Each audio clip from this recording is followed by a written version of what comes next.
I've spent over a year traveling in the Middle East. And in this video, I'm gonna share with you my favorite moments in this incredible region. Look at these views! From walking the streets of Syria, I've never seen anything like that in my life. to honeymooning in Saudi Arabia, It's so beautiful. and surviving in the world's hottest city in Kuwait. Just trying to stay outside for more than like 30 minutes at a time is brutal. It is the Middle Eastern people that are some of the warmest and most hospitable in the world. The more you take pictures, the more we love you. Let's begin in one of the most secluded and misunderstood corners of the region, Yemen. We're just about to cross the border right now. It's crazy. Passport stamped, I have officially made it to Yemen, country number 171. Yemen is not a normal place to visit as a tourist. In fact, it's not really allowed to visit. I had to pull some serious strings to get the visa. My first 24 hours consisted of driving westbound across a surprisingly beautiful coast to a town called Al-Qaeda. Last night, I heard some gunshots, and I think it was because of a celebration, but I'm not sure. The drive was more greenery and mountains than desert, but we did see our fair share of camels. We stopped several times along the way, first to eat. We just got invited for a home-cooked meal. Gonna get some Yemeni food. No problem, come. You're very nice. Thank you. Shukran. What's the name in Arabic? Khubz. Khubz. Wow. A piece. And this is Arabic akal. Very good. Then we stopped again at a local khat market. Remember that video I made in Somaliland? It's like smoking cigarettes. It's just like smoke cigarette or drinking beer or alcohol or something like that. It gives you energy, it boosts your mind, it boosts your intelligence. It's that same addictive plant that you chew on to get high, and it's a huge epidemic here in Yemen. As I gazed out the window, I saw lots of poverty. Kids tapping on my arm to get some coins. Lots and lots of garbage. Everywhere is covered in trash. And also, there's a lot of military presence and checkpoints, bringing me back to my time in Afghanistan. I am now safe at my hotel in a city called Al-Qaeda. It was a wild experience today, very eye-opening. Yeah, just trying to take it all in, and mixed with the fact that I haven't slept in about 48 hours. Need to get a good night rest. For the last 7 years, I've gone around the world to see what I could buy for $10. Not only is this helpful for budget travelers, but it really shows you what's unique about a given culture. In Yemen, I was super nervous to film inside random street markets and restaurants, but it was really rewarding to be able to tell this story. Today I'm in a city in the dead center of Yemen called Seun. $10 is about 5,500 Yemeni riyals. It's time to see how much we can get. Yemeni food is fantastic and is often consumed in a shared communal gathering on the floor. My favorite thing is called khabis. That's the big oven, or basically the best tortilla you've ever had. Dip it in your spicy omelet, and there you have a very tasty meal. So good. Really good. One cannot visit Yemen without noticing its khat epidemic. This plant is seen and sold everywhere, and is commonly enjoyed after lunch. It's 100% natural and legal. I guess it just keeps you awake.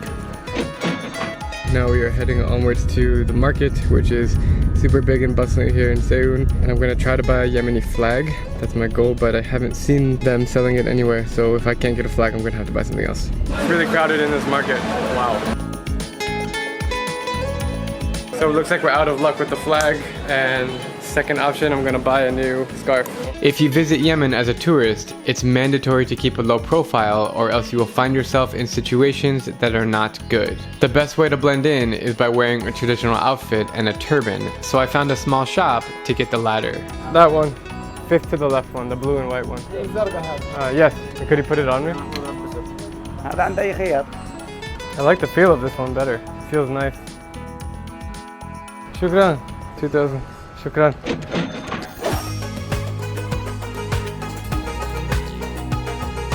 Nothing, and I mean nothing, beats an afternoon chai. All it is sweet milk tea, and you can find it from India down to Yemen across North Africa. I went to the most local shop I could find, run by this little kid. Chai. Chai, chai. Yeah. Shukran. Okay, I got my chai here. It's piping hot.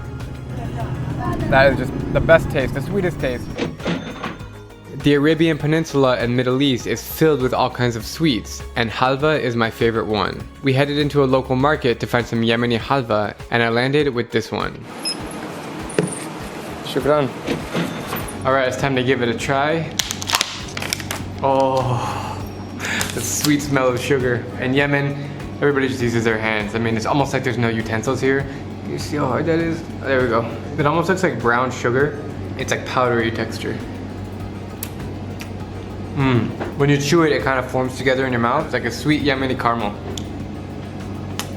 In total, I got a breakfast, chat, a turban, chai, and halva for $9.57. If you're like me, then you know that the best parts of travel are the real-life experiences that money can't buy. And when I found myself out in the middle of the desert, I came across a place that absolutely blew my mind. Welcome to this special valley that few outsiders have ever encountered. This is so cool. I got caught in the middle of a Yemeni wedding, and their celebrations, their chants are incredible. Everyone's so friendly.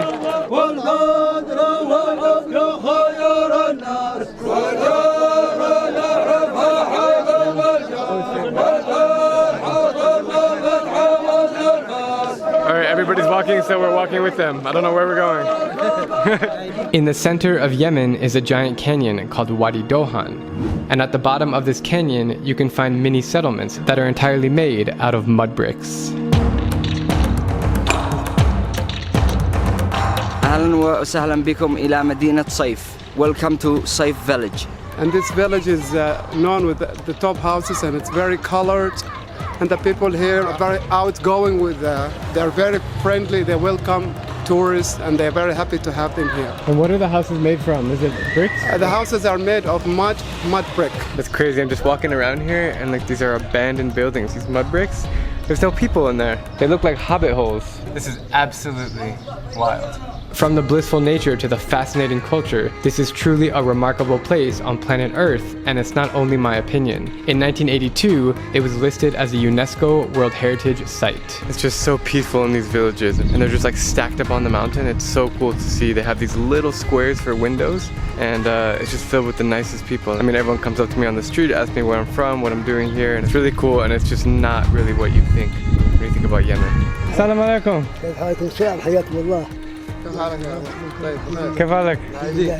What's your name? Omar. You speak English? There are many thousand residents here who live quietly among themselves, including a few rich Saudis who reside in these colorful palaces. How many people live in this village? I think 900. One of them is Osama bin Laden's family, because yes, he comes from this part of Yemen and his wealthy family is still here. Walking along the streets, you'll find kids riding donkeys, old men walking with their canes, and women farmers wearing tall cone hats made from palm leaves. They look like witches, and it's one of the most unique things I've ever seen in all of my travels. And lucky me, I just happened to stumble here upon a wedding on this perfect evening. It's really a special sight to see. I'm loving this right now. What you're seeing now is life, as simple as it can be. Life here is simple, no difficult.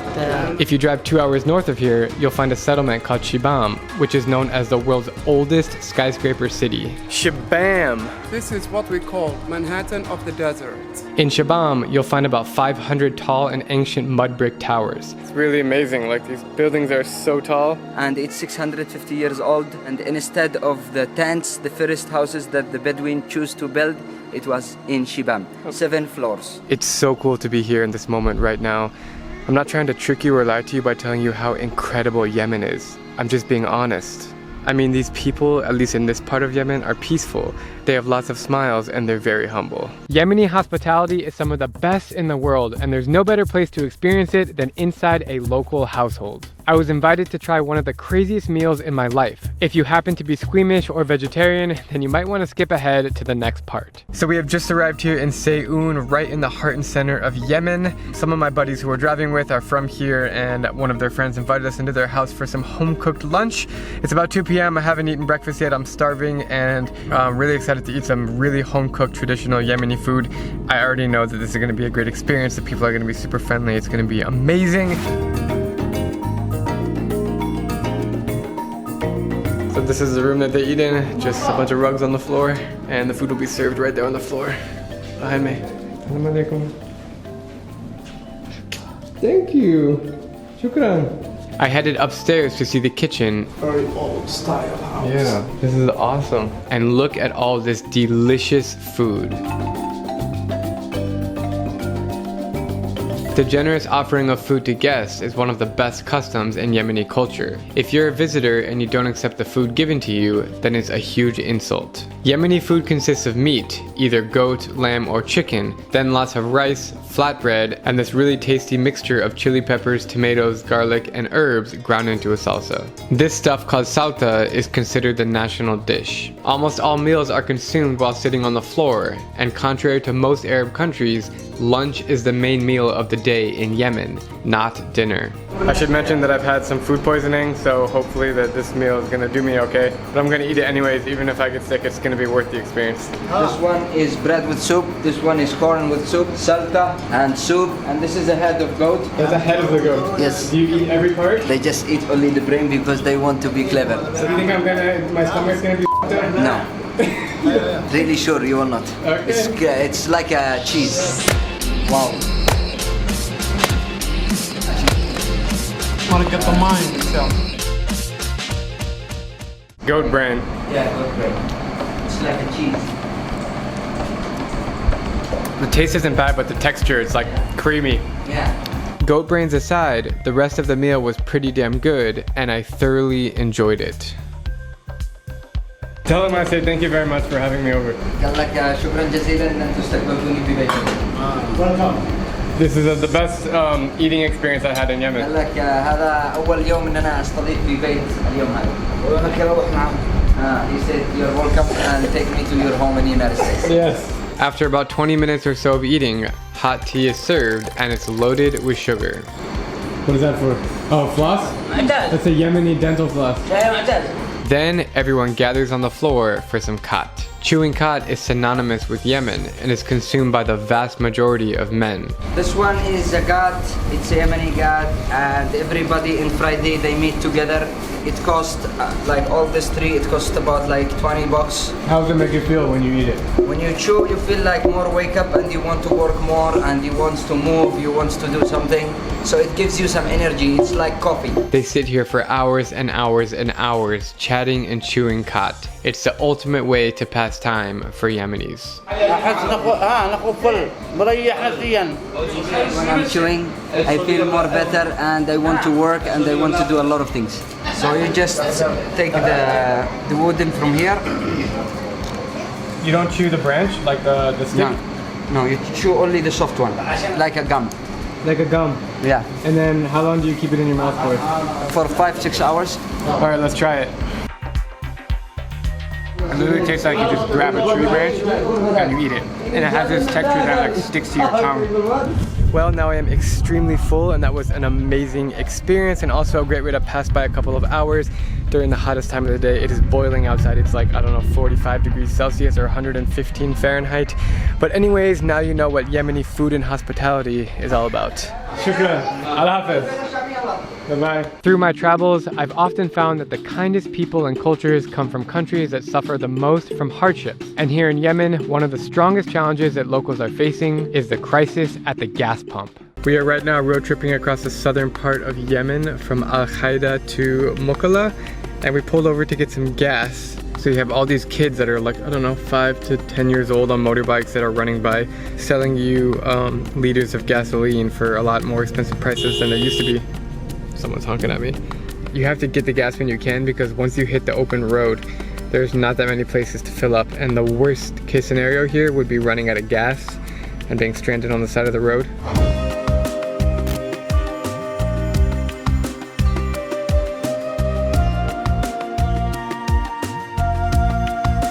Is that gasoline? Really?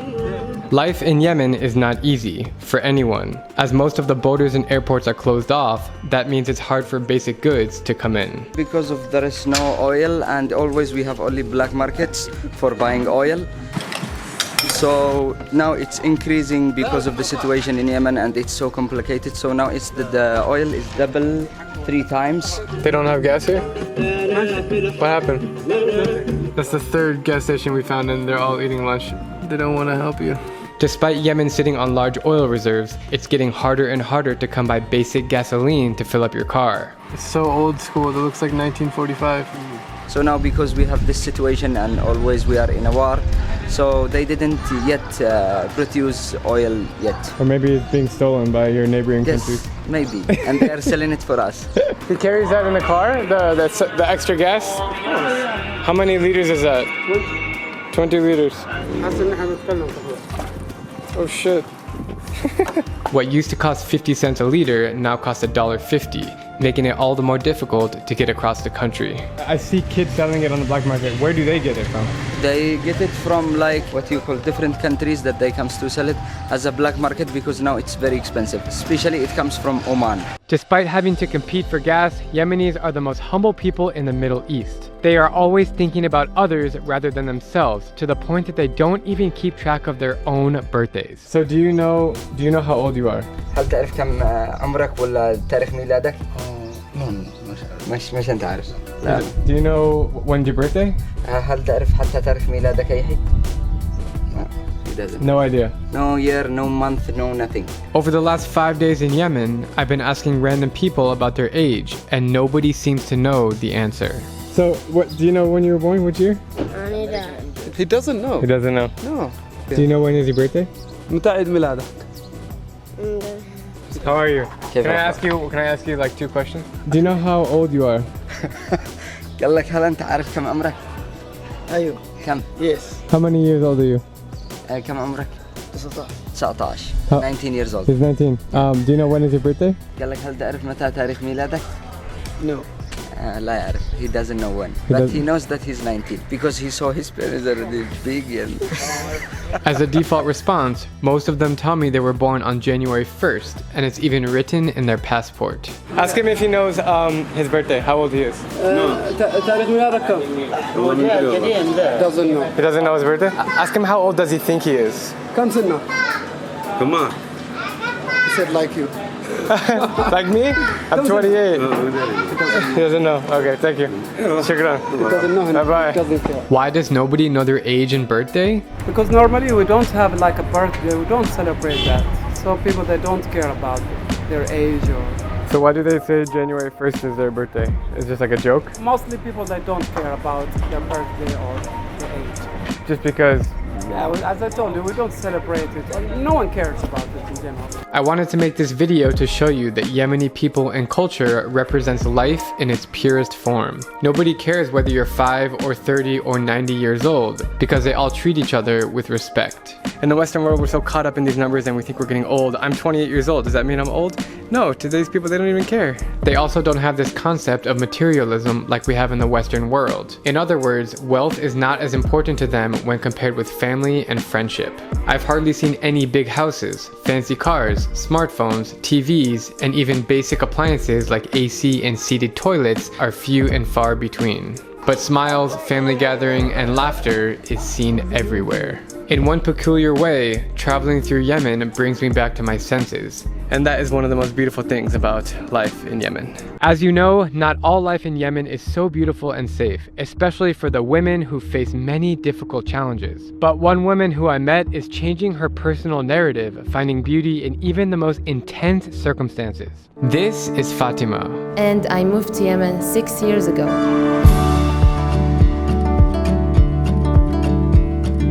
Yemen is going through a brutal war right now, and people have been doing anything they can to escape. But not Fatima. She did the exact opposite. I am 22 years old. I was born in Riyadh, Saudi Arabia. I lived 17 years of my life in Saudi Arabia. But her family ran into some difficulties and were forced to move to Yemen. When you move from place to another, you actually want to move to a better place. But in my story, I had to move here. So moving from Riyadh was hard, was difficult. I had to adapt to a different situation. She essentially went from the first world to the third, and it was not the easiest of transitions. I was living a modern life in Riyadh, but now, yes, I lost some things. I don't have what I had before, but I got used to it. Out of all the hardships about living in Yemen, Fatima says the most difficult thing of all is staying healthy. I struggled with my health a lot. You can't find good hospitals or good medical care here. It's really hard. People actually die doing labor, which is pretty scary if you're a woman. Also, you can't find healthy food. You can't find running water in some places. The electricity goes on and off. Sometimes it cuts off for about a whole day. You have to go through a whole day without electricity. So yeah, it's really hard. Have you left since you've been here? No, I haven't left at all because you are in a war country. Yeah. So you can't actually leave. It's really hard. Have you ever met another tourist here, aside from myself? Am I the first tourist you've met? Yeah, you're the very first. Yes. Have you seen any on the street? No, never. So in 6 years, I'm the very first non-Yemeni, I mean maybe not non-Yemeni, tourist that you've seen come to. No, you're actually the first non-Yemeni I've ever seen since I came here. Wow. That's, I'm feeling... Strange. Yeah. So what do you think has to happen for Yemen to get back to its olden days? People should start loving each other. People should start to accept each other more. I mean, we are all human beings, so we should love each other more. We should accept each other's point of view. No matter what color, what race, what religion, we have to accept each other. We have to love each other in order to overcome these problems. Are you scared living here? Like when you walk outside, has there been any times where you're just like, I need to go back home, I'm really scared right now, what's happening? At the first couple years, yeah, I was really scared. If I heard a gunshot, if I saw something, I would be like, no, I want to go home, I want to go to my bed, don't talk to me. But when you get used to it, when you see these scenes daily, when you hear gunshots basically every couple days, you get used to it. So yeah, we kind of got used to it, but sometimes yeah, we get scared. Fatima is brave. Even though it wasn't her choice to move to Yemen, she's now stuck here for the foreseeable future, and she's been forced to adapt to this lifestyle. This girl represents the 30 million other innocent civilians in Yemen who are sacrificing their health, their safety, and their overall well-being to tough out this war. Only time will tell when life will get back to normal, but all I can say is I hope it's soon. Now we are going to hear from another female in Yemen who has decided to turn her hardships into a success. She is going to paint a more complete picture of what life looks like for many other women in Yemen. This is Sharouk. And I'm living normally as a Yemeni woman. This young woman comes from the south coastal town called Mukalla. Life is so safe. We are like the safest governorate in Yemen, and we're having our own normal life. Sharouk is back in school and doing very well. I'm studying architecture and environmental planning. And you're also studying English too? I'm not studying You English. just learned it like you're brilliant. Yeah, I got it from Disney Channel. Which movies? Hannah Montana. Yeah, exactly.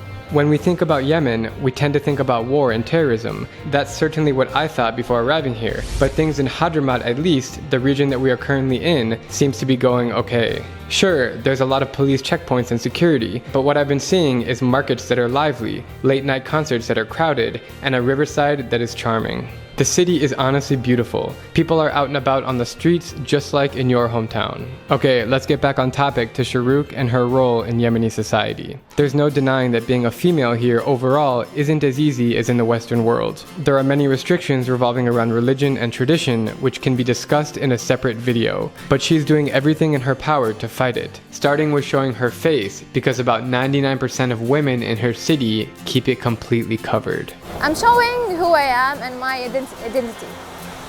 As simple as that. That's how I should be.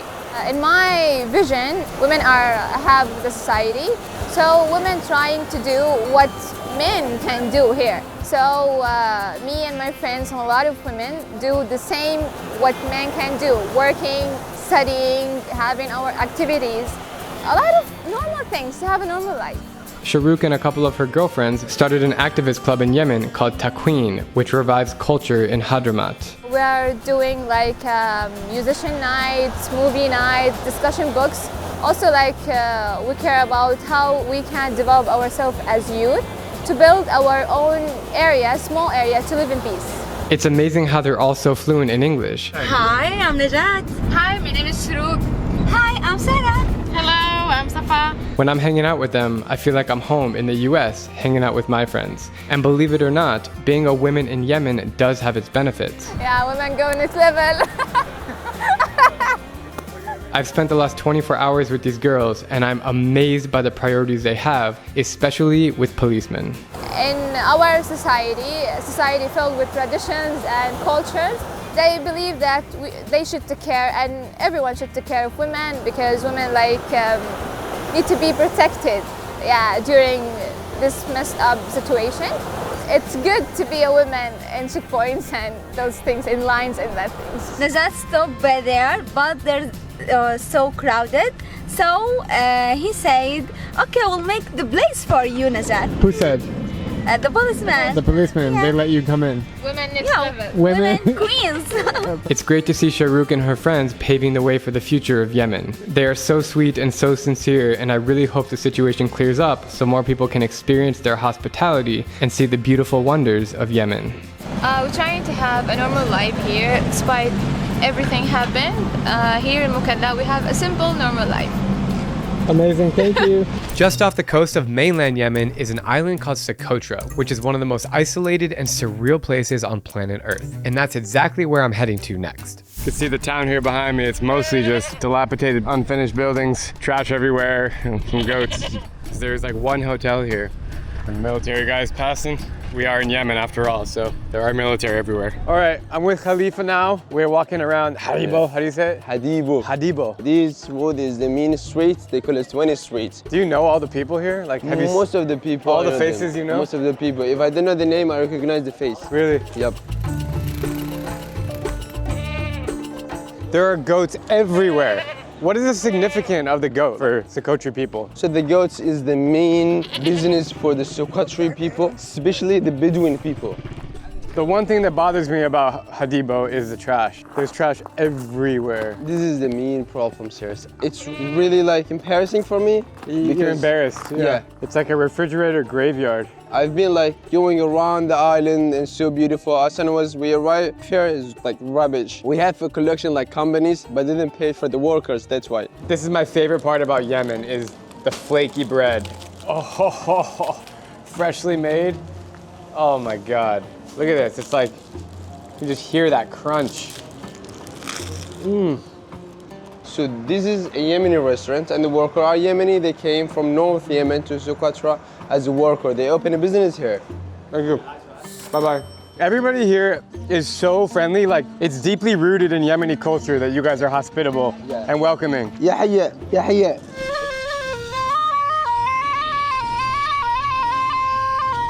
Wow, alhamdulillah. We're taking some kind of local transport. I don't know what's going on. Ya Allah! It's a good life out here, man. It's easy. Any car that drives by you just say, hey, give me a ride. And they're like, okay, sure. I'm not in a hurry to go anywhere. It's a bit like surprising, you know what I mean, to see a foreign guy and to pick up. I've noticed everybody looking at me like locking eyes. Because man, like we normally have like the Toyota Land Cruiser, which is a bit luxury, you know? It's not like, it's rare things to see. I prefer this, man.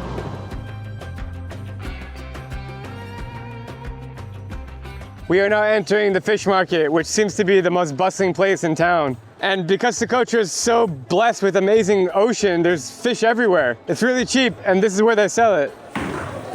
It's so loud in here because they're banging the fish on the table. Completely wild experience up here at the fish market. I like how they just lay all the fish flat on the table. The table's not very clean, I might add.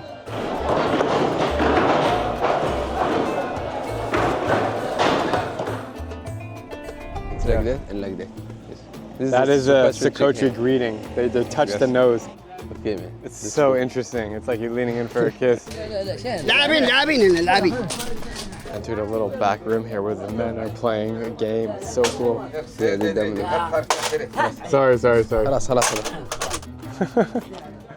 That didn't end well. It always takes one guy that's upset. This is so cool. We found a little alley here of a bunch of dudes just chilling. They just came here, they drink tea with the local breads here, and they chat together. This is like a little donut they serve. They call it Abu Khamri. Abu Khamri, it's a really famous meal which is in the early morning before the breakfast. Assalamu alaikum. So cool, we're just hanging out in an alleyway with all the Socotra men. What is it like to live here in Socotra? I'm really proud to be Socotri, and our culture is really rich. I just want to show the world that Socotri people are really generous. Because mainland Yemen, there's some political issues. Are you ever worried that will affect this island? The war in Yemen, it's affect the island. We are Yemeni in reality, so it's really bad. It's our country. So if it's war there, it's going to be war here in our heart. While Socotra is calm and peaceful, the situation on the mainland is very different. For more than a decade, Yemen has been engulfed in a brutal civil war between UAE and Saudi-backed government forces and the Irani-backed Houthi rebels. It's led to one of the worst humanitarian crises in history, with more than half of the population lacking basic resources like food, water, and electricity. I saw it firsthand in 2019 when I spent 9 days road tripping across mainland Yemen. Between all the tense checkpoints, collapsing buildings, and young kids carrying lethal weapons, I've never felt more unsafe in my entire life. For the last hour, we have been driving through Al-Qaeda territory. It's really f***ing scary. But here on Socotra, the vibe is so chill, it's hard to believe it's the same country. Alhamdulillah, تزداد بعد يوم الخير.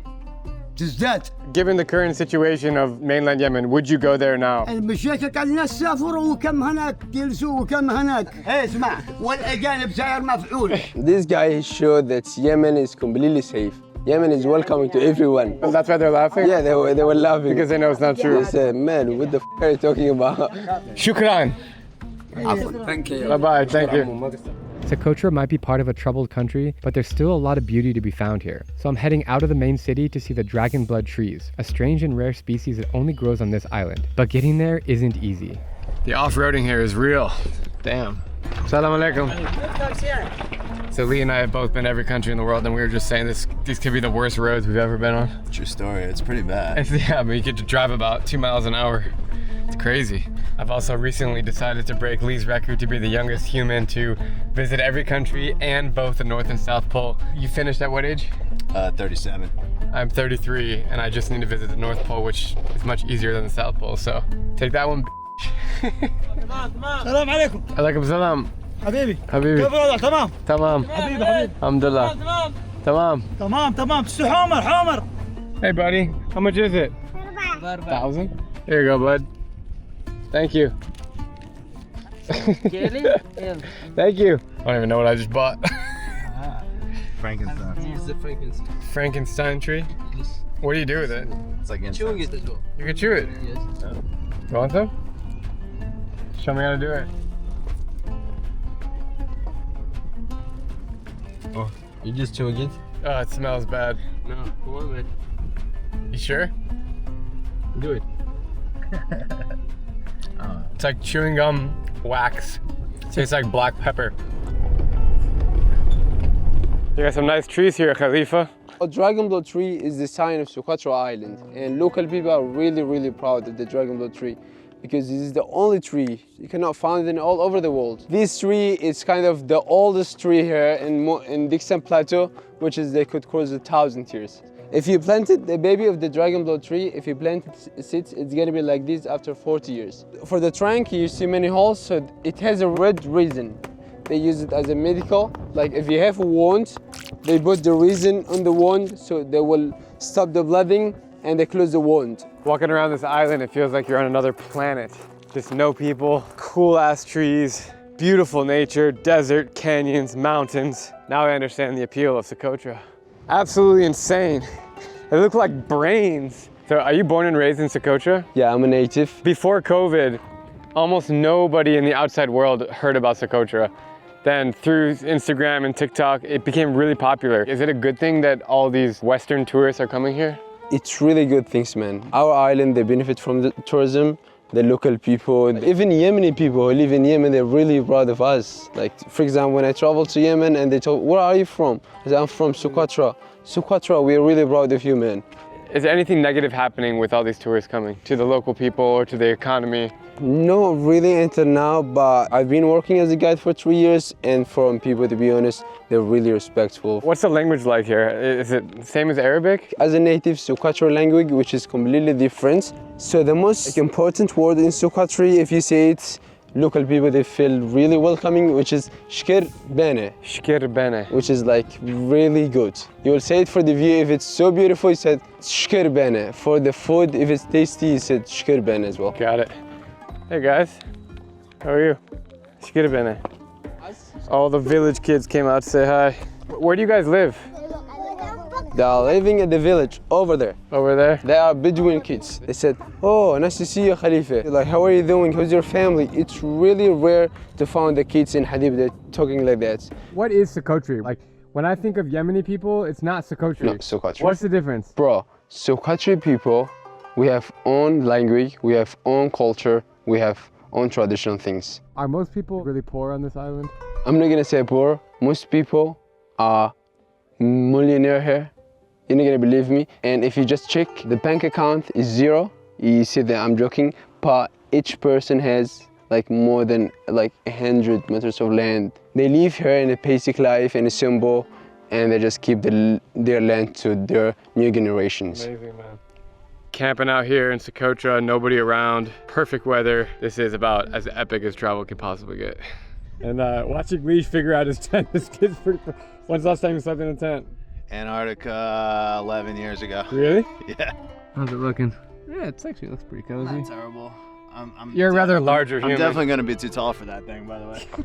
It is only 7 p.m., but I'm exhausted. Gonna get some rest, be ready for full day of exploration tomorrow. Got to admit, these accommodations are actually pretty nice. It's not huge. I'm standing up here, my little bed, blanket, backpack. That's all she wrote.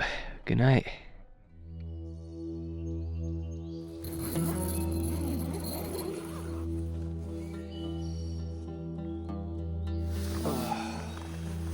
Hey Lee, what do you realize about this car?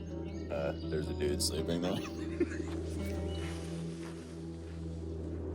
Good morning, bro. How we doing? Good morning, man. Sleep good? Yeah, what about you, man? Amazing to wake up and see these trees. Like, you can't even explain it. So now we are going to the village, to Palmira tribe, one of the strongest tribe who own this land. How many people live here?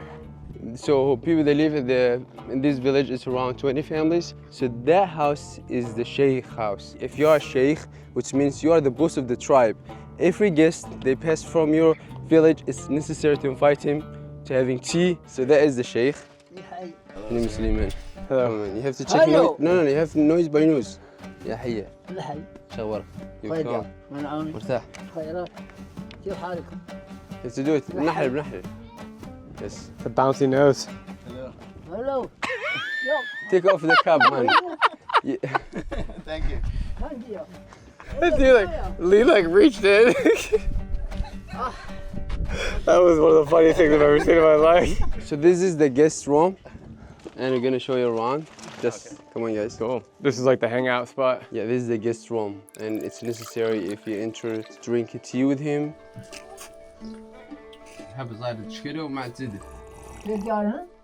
What does the dragon blood trees mean to you? عايش في الغابة ونحبه هذا الشجرة. He was saying that first of all, the dragon blood tree, which is a part of my family, and I was really, Khalifa cannot believe me, I was really scared when the storm coming in 2015. A lot of trees, it was broken down. I'm like losing son after son. شارع يا حي حي وسهلا يا حي بيك يا حي بيك. You're really welcome, and he was repeated, welcome, welcome, and you are my guest, so it's my honor and pleasure to meet you guys. Following the sheikh around his garden, he's got some old dragon blood trees that are 30 years old, and they're up to my knees. That's how long it takes to grow. So when you think about all the big trees out in the field, they're like several hundred years old. These are smaller dragon blood trees. They're tiny, just being planted. This is the seeds of the dragon blood tree, and there is another thing. If the ghost is ate it all, they're gonna die. It's kind of poisonous. So actually we have a frankincense tree, which is like a tree that gives in the incense resin. So and all over the world there are 25 species of frankincense tree. On Socotra there are 7 species, which is endemic here. It's only exists here. One thing that makes Socotra so beautiful is its rare plant and animal life. Just look at these vultures. They only exist here. After a warm send-off from the sheikh, we are heading west towards the island's second largest town of Kalencia. This is what it looks like to get gas in Socotra. Just a little fuel station. You guys don't have credit cards here? No. None? Really? Cash only. What? I feel like I'm in the 1970s looking at how this works. That's it? Yep. Fast. Thank you. It's funny, when you honk the car, you have to punch the sheikh in the face. How come when I come here I see an Emirates flag and a Saudi flag? Socotra, first of all, belongs to South Yemen, and the UAE that is supporting South Yemen. We have around 70% of Socotra people, they live in the UAE. And people here, do they care? Do they feel like, no, we don't like these flags, or they just live normal life? They don't. No, really, they just live. We don't have any kind of like races or something like that. People, they're just welcoming for everyone, and it's up to you. See guys, there is a hospital and kind of like small clinic actually. Here, if you're sick, there's only one doctor. There's just only one doctor there. He's just checking your issues and he just write the medicine for you and he will send you to Hadib, that's it. Simple life. Yeah.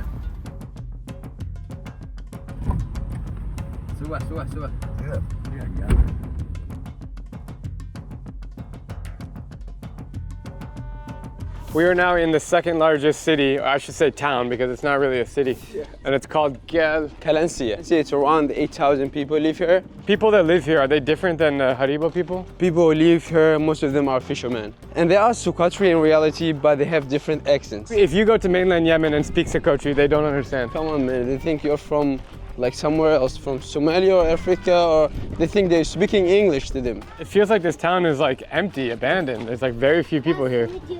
Oh, how are you? Nice to meet you. What's your name? Nice to meet you. My name is Drew.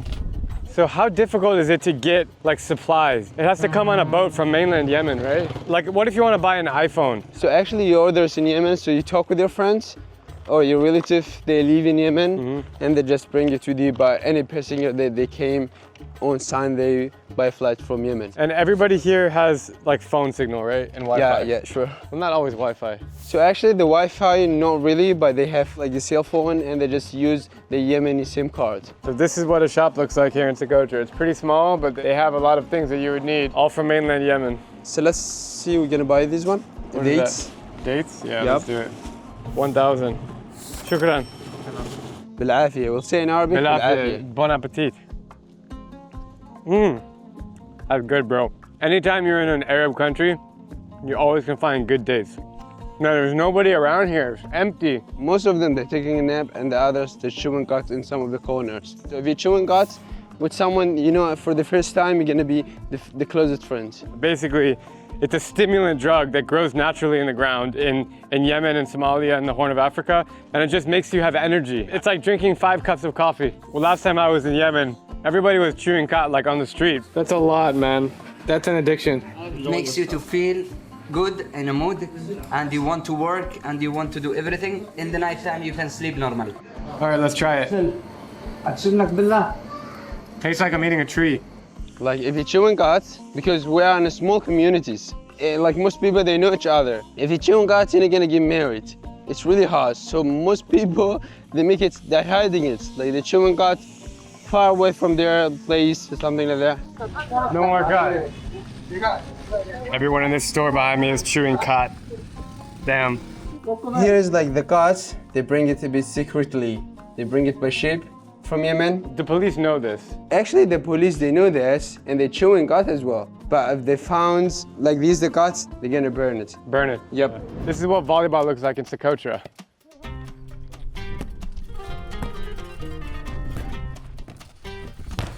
Oh, pretty awesome, man.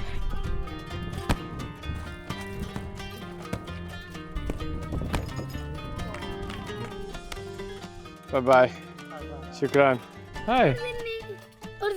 My name is Drew. What's your name? أيوة. Aywa. They're so cute. نمهده؟ كم هنا؟ 1000. 1000؟ خلاص هنا 1000. بيبي.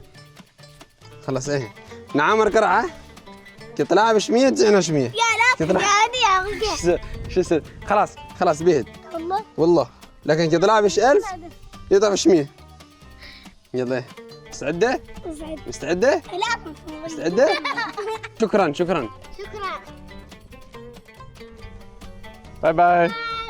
One thing I know about Yemeni people is they're super nice and friendly and hospitable. The most friendliest people in the world, I think. They are, and did you know? So welcoming. Did you know that Americans and many people in the Western world are so scared of Yemen? So actually, we heard that a lot of news about Yemen and people they're just afraid.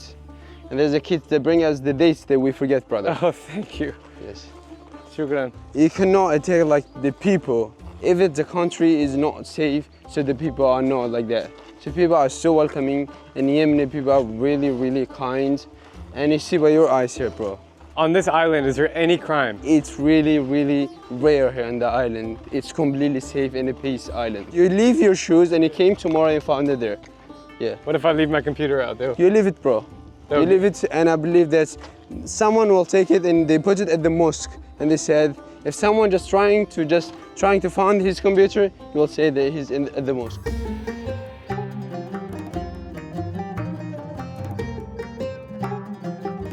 Straight over the water is mainland Yemen, and on that side it's Mogadishu, Somalia. Two of the world's most dangerous countries. But here is a safe haven. This is as good as it gets, guys. And this is where we're having lunch. Turns out walking up sand dunes is way harder than it looks. But these views though, woo! The only other places in the world I've seen sand dunes intersect with ocean is near Chabahar, Iran, near the border of Pakistan, and in Namibia, near Swakopmund. It's so beautiful, look at this. It just goes on forever. And down goes Lee. Please don't die. Woo! Socotra, baby! This island lives up to all the hype, let me tell you. The fact that you can just sprint down the sand dune, you feel like you're literally flying. It's one of those moments, man, when you just appreciate life. Just gotta appreciate everything.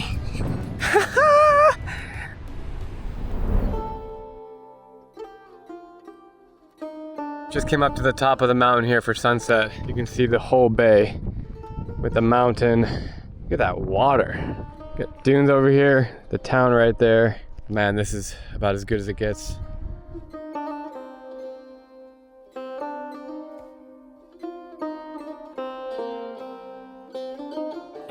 The whole operation in the kitchen. What do we got here, bro? Crab, vegetables, sauce. We have octopus there. Damn, spaghetti there, and the typical bread here. This is our little tent for the night. Right here, right on the beach. Pretty epic. Going to sleep to the sound of the waves and the vibration of the wind. By morning, I've got one mission: to meet the man who spent his entire life in a cave.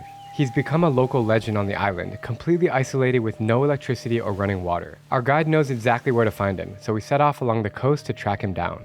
Early, bro. Yeah, it's really early. It's around 5 o'clock now, man. Wow, this hike is so cool. Small blue light coming in. Water is like green. It's pretty amazing, man. Yeah. The nature is beautiful. Calm, and no one is here, no noise.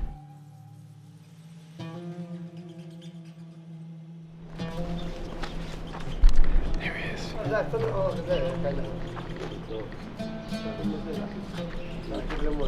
Yeah, marhaba. Marhaba. How are you? Well, got some whale bones at the entrance here. He's breaking wood. Hey, hey!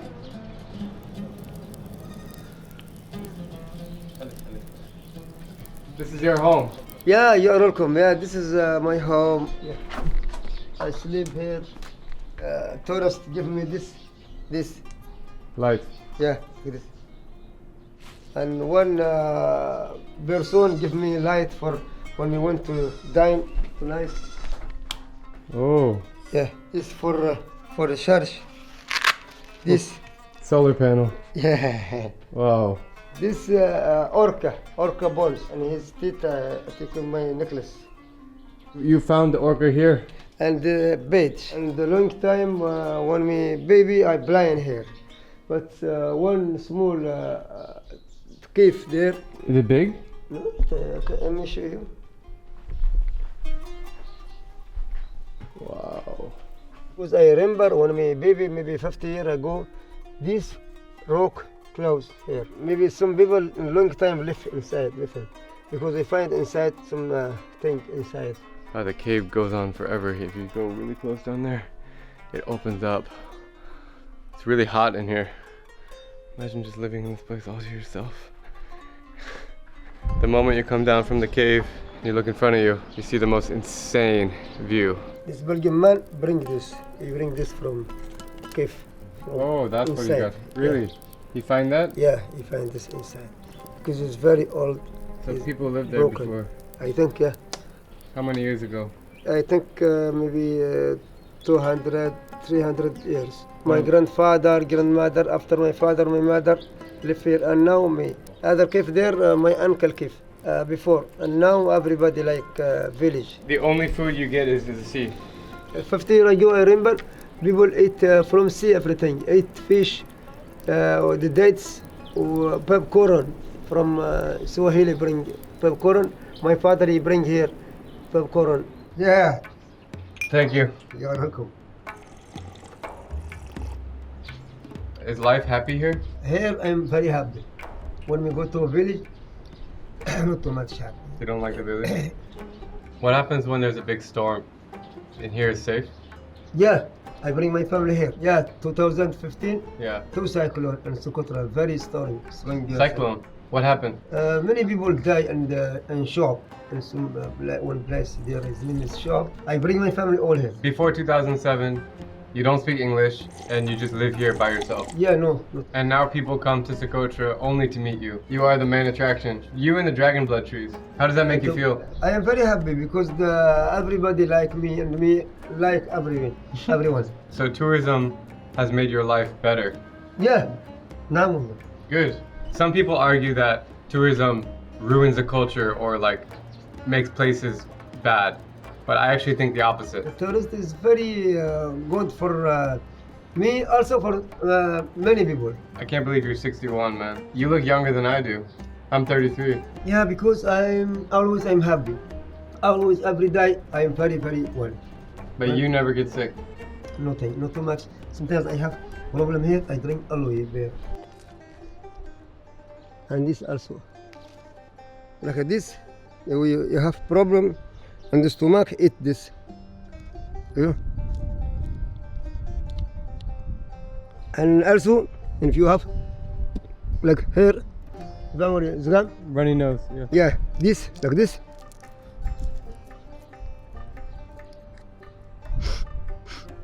Inside, you had look, really? Some 10 minutes and it's very well. Amazing.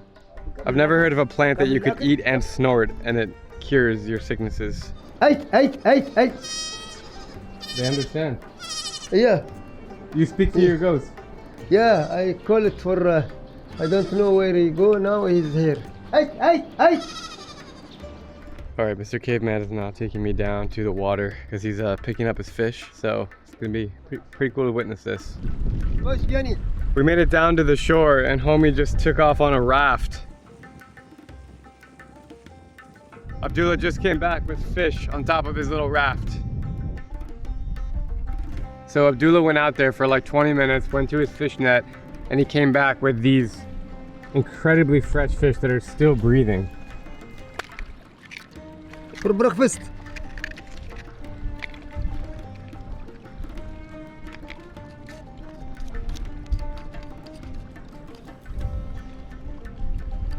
Good? Yeah.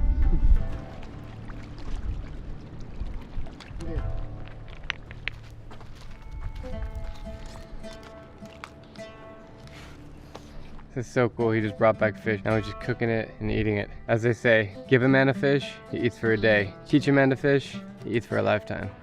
Next up, we head to Syria, a country that is shaped by conflict and resilience.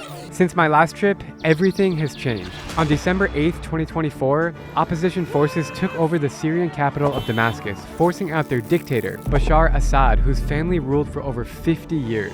This marks a historic turning point in the civil war that's killed nearly 1 million people since 2011. The success of this rebellion has given Syrians a new sense of freedom, but the future remains uncertain. The war has created the largest refugee crisis in modern history, displacing more than half of Syria's total population. To make things worse, food prices are soaring, medical care is hard to access, and electricity goes out daily. With no functioning government, borders that were once locked down are now wide open. Massive rallies fill the streets. And buildings with official records have been burned to ashes. My journey begins in Beirut, Lebanon, one of my favorite cities on earth, and I really enjoyed being back. Tekram, welcome! But sadly, I'm sick like a dog from food poisoning that I picked up a few days ago in India. On the short drive to the Syrian border, my driver and I crossed through multiple checkpoints to exit Lebanon. We're in no man's land between Lebanon and Syria.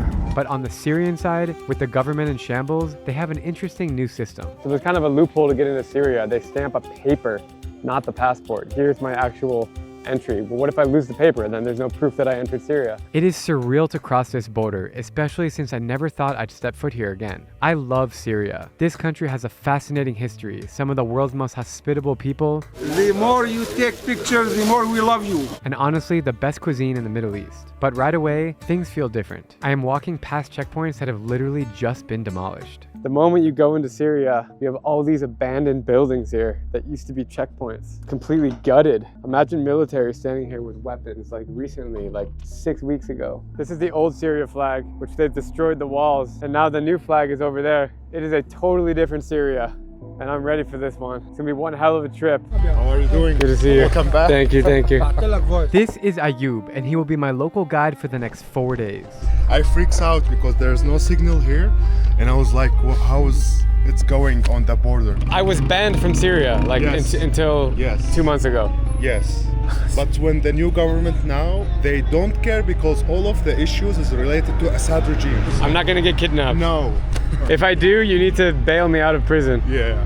Ayub tells me that we can try to sneak inside the famous Sedaya prison where all the inmates escaped after Assad fled to Russia. But first, I want to hear his take on how people are feeling now that their corrupt leader is gone. They don't care that I'm filming? No. Do they want me to film? Yes, because they want to expose Assad crimes, you know? Okay. When I came here last time, it was completely opposite. Now it's very relaxing. We even can fly a drone next to a checkpoint on a military base. Crazy, dude. It's a new Syria. People are happy because for them, Assad is the worst thing to Syria ever. Who is in power now? His name is Abu Muhammad al-Jolani. Maybe people like him, he's nice. He's acting nice with people, but for me personally, I support democracy, but I think we don't have this right now. But it's better than Assad. Of course. Okay. Anything is better than Assad. Anything. Before we head to the prison, we have to check out Damascus. As the beating heart of Syria's economy and culture, I'm dying to see how much has changed since my last visit. So crazy to be back here, man. I remember everything. All of this area was closed by checkpoints and military because Assad lives close from here. You cannot walk here freely.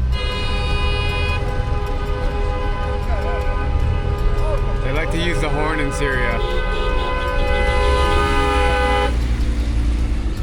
It's so cool to be back here in Damascus and just remember standing in this exact spot. Through all the wars and everything, the old city is really intact. Yeah. Like it hasn't been destroyed. Ayub and I met in 2019. Yes. Hi, my name is Ayub and we're gonna tell you a different story about Syria. And then my friend Rowan, who runs Young Pioneer Tours, who actually set up this trip, he told me about Ayub. And now we're here. I didn't imagine small world again. Yeah. Small world, bro. Really small world. Everywhere in Damascus is bustling with activity and street life. So everywhere on the streets of Damascus now you can find people exchanging money, where before it was illegal. But now they really want dollars and you can exchange anywhere, like here. Thank you. Shukran. Thank you very much. America. Good. Shukran. I got all this money here, but it has Assad's face on it, right here. Ayub is telling me that the money is going to be changed. They will remove zeros, like Turkey, and they will remove the Assad photo. What a crazy time to visit a country where everything is changing.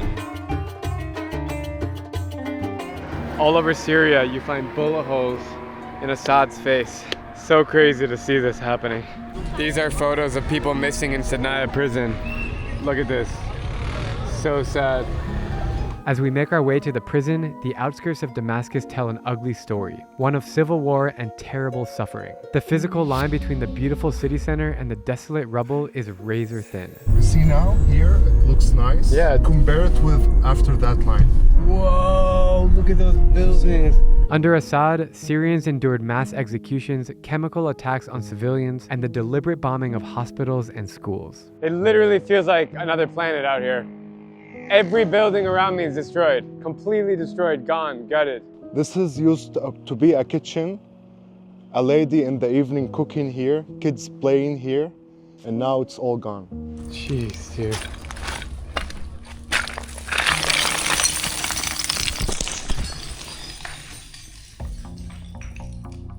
It's not clean yet. From mines. From mines? Mines Be or careful of mines? the rockets that didn't explode. Bro, what? How am I gonna know if I step on a But mine? I walked through this way many times. I thought you were gonna say be careful about glass or something, not about rockets that haven't exploded. Do you remember when all these like attacks? Yes, before the war I used to come here with my brother.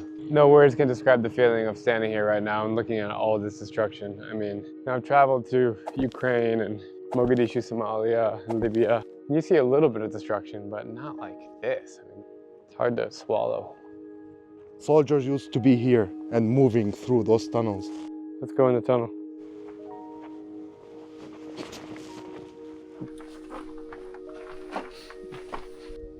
Wow, dude. Keeps going farther and farther. It gets narrow and narrow. It's freaky here. Wait, so people could live down here? I think this is for electricity. Yeah, so people did live down here. This is kind of freaky. Yeah, it's like a city under a city. Yeah, but it's so quiet and still in here. It's difficult to breathe. This is so not safe. There's glass everywhere. This is the last checkpoint of Assad regime army on that time. You can go inside of it. Yeah, it's empty. Whoa, man. So wild. And you can peep outside from here. Is this like one of the worst destruction in all of Syria? Yes, this area called Jobar. In the whole country, this is like... Yes. Jobar, Daraya, Homs, this is the most. Can you imagine Assad forces here and the oppositions in the tunnels? The Syrian civil war started in 2011 as protests against Assad's regime, inspired by the Arab Spring, which was a wave of uprisings across the Middle East demanding democracy and an end to corruption. But after the brutal government crackdown, it spiraled into a full-scale war involving rebels and other militias. The Free Syrian Army was the first major rebel group, supported by Turkey, but over time, it dissolved and lost influence. Now, a militant group called HTS, which is short for Hayat Tahrir al-Sham and was once part of al-Qaeda, controls the majority of Syria and has a large base in Idlib, a city in northwestern Syria where I'm hoping to visit later. Meanwhile, ISIS, or the Islamic State, took over Syria and Iraq, enforcing extreme rule through mass killings. They were eventually defeated, but a few members still linger in the desert of Syria. Finally, we have the Syrian Democratic Forces, who are mostly led by the Kurds, a stateless ethnic group in the northeast. They received US support to fight ISIS, but now Turkey sees them as a major threat. Russia and Iran have backed Assad's government, while the opposition has been supported by Gulf states like Qatar. It is devastating that kids and families have been caught in the crossfire of these shifting power dynamics. But nowhere explains this new stage of the conflict better than the human slaughterhouse I'm about to enter. We just arrived at one of the world's deadliest prisons called Sedaya here. Over 150,000 people have been killed inside of that gate. Let's get into the prison. Hello, hello, hello, hello. Welcome. Holy shit, we've just entered the prison. If I contacted you like 3 months ago, yeah, and I said, hey bro, let's go to Sedaya prison, what would you say? You are crazy. That's impossible. I never imagined myself coming here because no one expects that Assad regime will fall that fast. They got all these tanks from Russia. You can feel like they're Russian cars. So eerie to be the only one here.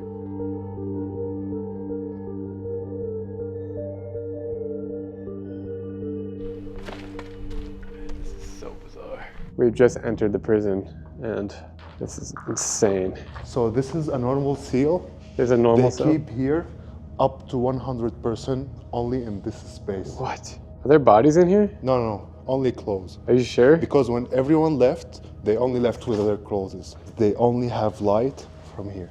So imagine yourself sitting here, and that's the only light you can see. Damn.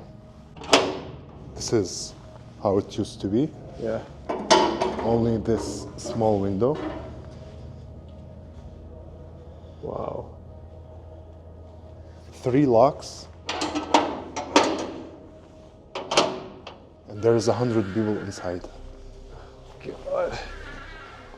Wow. This is so scary, man. Only one small toilet. For 100 people? Yeah. That's the toilet? Yeah. What is that? Sugar. Oh no, laundry. This is the prisoners' clothes. It's a smell very bad. And you can find the water bags and everywhere because of the bugs. I can't describe the feeling of being in here. It's just so recent. Like all their clothes are just literally here on the floor. They just like got up and left. That's it. Every single cell here at 100 people? Yes, and in the end there are the showers. Have people died in here? Yes. Often? Yes, because during the war, more than 150,000 people were killed in Sedaya prison. And it was full of people. So when they want to bring more people, they need to terminate some of the prisoners. Who were the prisoners here? Were they like drug dealers, rapists, like criminals? No, not criminals. The majority of the prisoners here, they took them because of their political opinions against the government. So they were just normal people? Yeah. Most of them are educated. Cold water and it's freezing in here. There's no heating. Actually, it gets quite cold in Syria in the winter, like right now. They used to torture people with the wheels. Like they put the prisoner inside and they hit it. This is the red section. It's full of seals like this one, so it's the same design. And underground, there's the single seals, the worst part. I don't think I've ever seen a place like this, man. I've been to all kind of abandoned buildings, but not a prison that was just emptied. It is so cold in here. Like, God, my whole body's freezing. This is the single seals section. Careful. This is the worst part. But I heard they put like 10 people inside. 10 people? Yeah, because they don't have space. Holy shit. What the f? That's the bathroom? There's like the people who've been here, they write like memories. So you see the lines? Yeah. It's the days. Wow. Look at that. Those spider webs? Yeah. That's a spider web? Yeah. Holy shit. Damn. This is so scary. All the single cells are right next to each other. I can't believe I'm in this prison right now. I've heard all about it. Bro, it smells like death in here. Literally. Oh, dude, I think I gotta get the out of here. This place freaks me out. So I can't believe that everybody was just freed at once. When the news hit that Assad left, like everyone just... At night, the prison keepers, they run away, they escape. So people from the village, which is next to the prison, they came here and they free all of the prisoners. Wow. So many Syrians were coming here and like digging underneath, looking for a secret cells because they are desperate and they want to know anything about their relatives and families. And also here, they found some clothes belongs to women's. So also they keep women's in this prison. What does it say? How hard it is to live without hope. I have no words what it feels like walking around this place. It is a dark, scary place, and I can't imagine being stuck here for being innocent. They even have small seals like this. People stay here. You cannot stand up. Oh. This is the space you have. Look at all these clothes.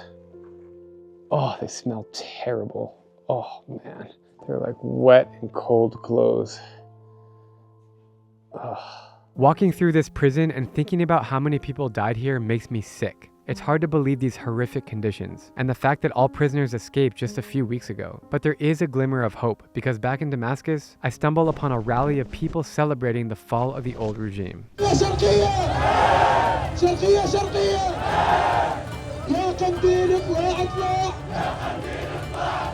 The idea of establishing a new country with a new government is really exciting. It doesn't happen often in today's day and age, but it's happening right now in Syria, and I'm here for it.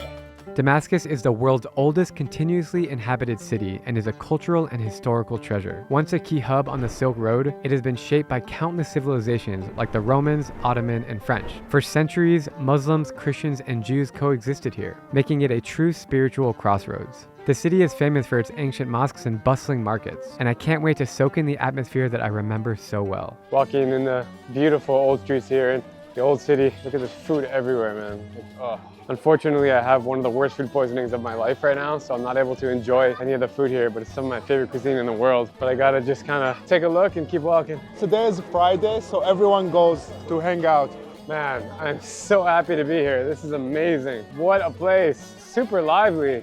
I just came from Beirut before this, and I gotta admit, there's way more action going on here in Damascus than in Beirut. It's really cool. You can see the kids gearing up in new Syrian flag scarves and beanies with the new flag. It's really, really changing, guys. It is insane to witness this. I was here 6 years ago, right here. I remember this street food vendor, and I took a bite of the shawarma right here in this exact spot. Very good. Entering the amazing Umayyad Mosque. Oh man, what a place.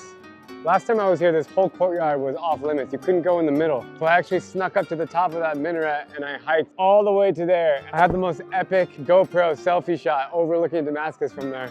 I'm on the top of Damascus right now. It's the fourth holiest mosque in Islam. It used to be an Abrahamic temple, then a Roman, then a church. Before that, a synagogue. Then it's become a church, then half church, half mosque. Then they turn it to a full mosque and they keep that minaret from the time of the church. So if you look to the minarets, it's all different. I can't really put into words how special this place is. It is amazing. You just feel like you're walking through history when you're here. It's insane. This is how you know Syria has changed. We're gonna drone from the middle of the mosque.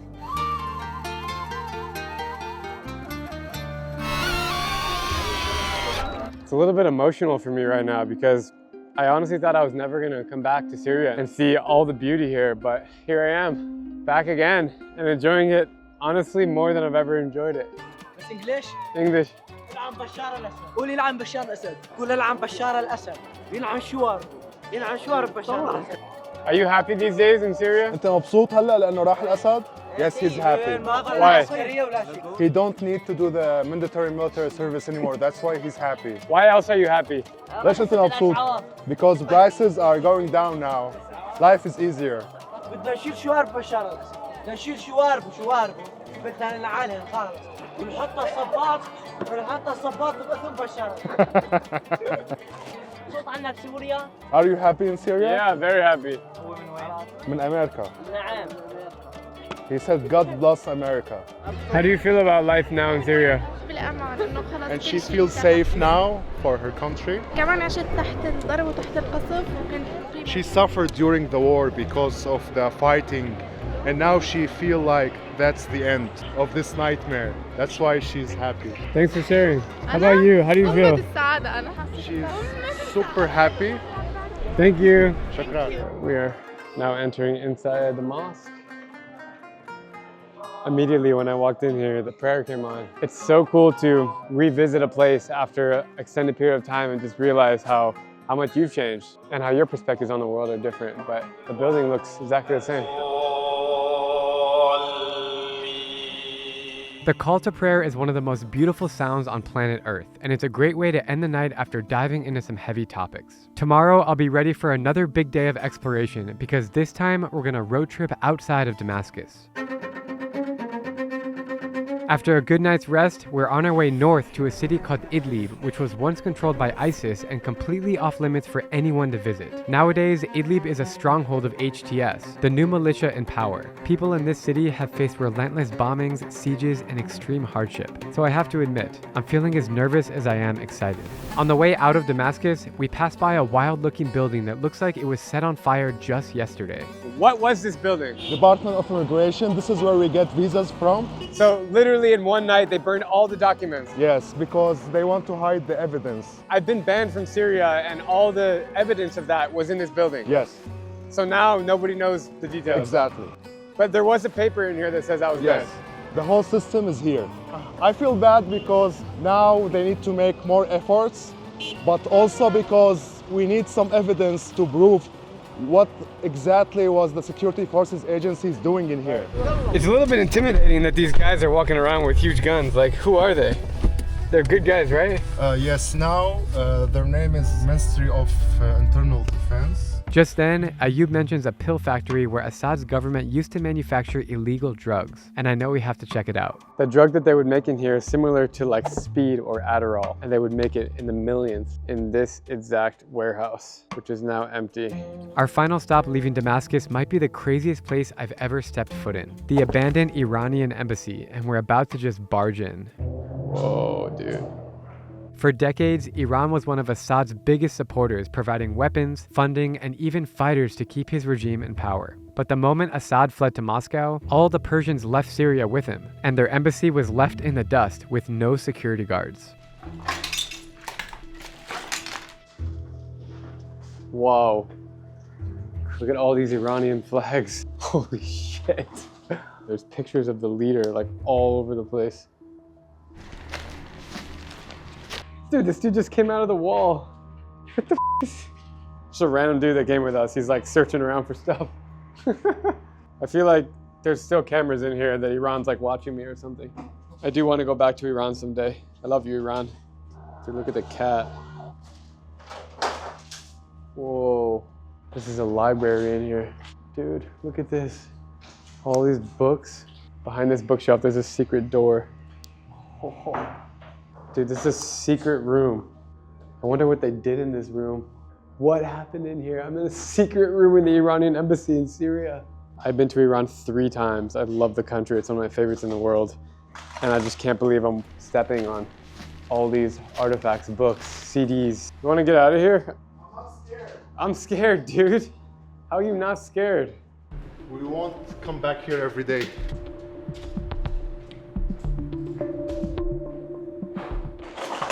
Holy crap, this is a control room. Hard drives. Hard drives? Yeah. Damn. Wait, who is it? Assad and... Assad the father. Oh. And the Iranian president. There's probably some value in this room. When Iranians drink tea, they put this rock candy inside of it. Of course, I find this on the ground. I'm looking for saffron, the spices. Saffron? Yeah. Everything's already been looted. Esfahan. I love this city. This is the front door. How do we exit? No, we can't get out here. There's like important documents everywhere. Like, what kind of business was done in here? Forget the saffron, bro. Let's go. I need my life. So are people like happy about, everyone's happy, right? Yes. Everyone is happy and optimistic because during Assad time, everyone felt like the future is bad for sure. 90% or like 100%? 100%. Even the people who used to support Assad. Is it going to be a good thing in the end or a bad thing? I'm not sure yet. It's not clear yet. If you replace Assad with the demon itself, it's better than Assad. He's the worst thing ever to So Syria. anything is better than Assad? Yes, and it's a big challenge because in such a country like Syria, we need democracy. It's a very diverse country. And as I understand, like still the border areas of Syria, near the Turkish border, near the Iraq border, they're still kind of dangerous. Yes. We're currently driving through Homs, which is known as the most destroyed city in Syria. It's incredibly sad. They're rebuilding. Every single house is covered in bullet holes. As we're pulling up to a sketchy checkpoint, I'm feeling nervous to get out of the car because we don't know who is who. They're actually nice. Can I see your gun? Homie gave me his gun just now. Holy shit. This is crazy. Shukran. Bye-bye. Assalamu alaikum. Bye-bye. That was insane. That car and all their weapons and shit. As it turns out, these guys were just curious, and it's clear they want to show that Syria is changing. We are still on our way to Idlib, but I'm noticing a lot of tents out my window and decide to pull over to see what's going on. So we're somewhere near the town of Hama, in between Damascus and Idlib, and we found a community of gypsies. Yes. You can see their tents here. They're just really like off the side of the road. مرحبا. ترجعونش منكم. Assalamu alaikum. بالسلام. ترجعونش منكم. English, no Arabic.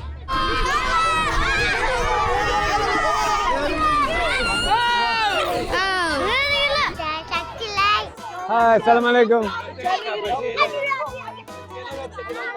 Assalamu alaikum. Hello.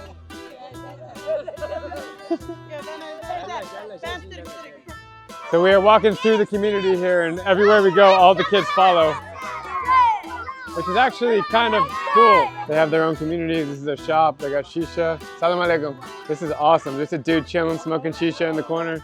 It's crazy. Their faces are like, a lot of them are like white with blonde features, like green eyes, blue eyes. Bro, they have a lot of kids. Like each family, like this guy, he have 5 kids and 1 wife. Some men have like 2, 3 wives. Syria has gone through a crazy liberation in the last few weeks. How does it make you feel?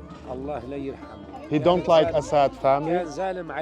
We used to suffer through his rule time, and we don't have ideas. And we serve in the army, but they don't give Syrian ideas. What do you think the future holds for Syria? He's saying good things about the president. He said he's been sent by God. He's good. He said they promised them that they will get Syrian IDs now, like their rights as citizens. What do you think about this experience? This is my first time being here. Actually, it looks nice, but I met like gypsies in the city. They do some businesses, and I know they have their own language. Is it offensive to call them gypsies? Oh, he said it's different. Gypsies are different than Turkmen. They are Turkmen. Yeah. This section is Turkmen. That section is gypsies. So it's different race. Are they Muslim? Yes, Muslims. There are about 100,000 Turkmen nomads in Syria, a group that has been here for nearly 1,000 years. These guys were originally herders and traders, moving with the seasons, but over time, many settled in northern and central Syria. Today, their way of life has been shaped by history, conflict, and modernization. Some still live as nomads, like the community I'm with right now, while others have been forced to settle in cities or even leave the country due to war. I truly can't believe my luck for bumping into them. The very kind man has invited us into his tent here. Shukran. Whoa. I think they're excited to see us. Yeah. Can you ask her, how long do you stay in each location? He said they stayed like 1 month, 2 months. Then they moved to Aleppo or Damascus, depends.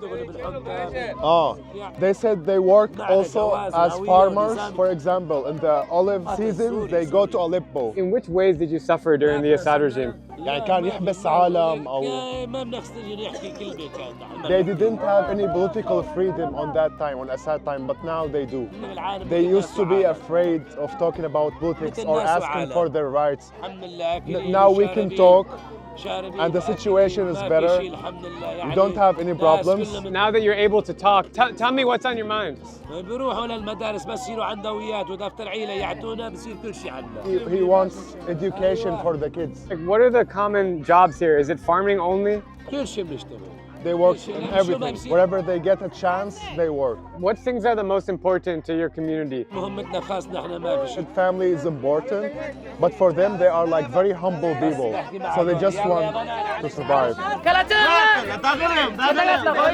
This is crazy, like we're being just swarmed by people. The discipline here is wild, like they have no manners, they don't understand, like it's all in good faith. It's interesting that they settle like on the side of the freeway. Yeah. Like they don't want more privacy like inland. These are the kids that are begging in the cities. But when you're in their community, they're just it's different. It's weird. Yeah. I never imagined myself coming here. But is their language like pure Turkish or it's a dialect of Turkish?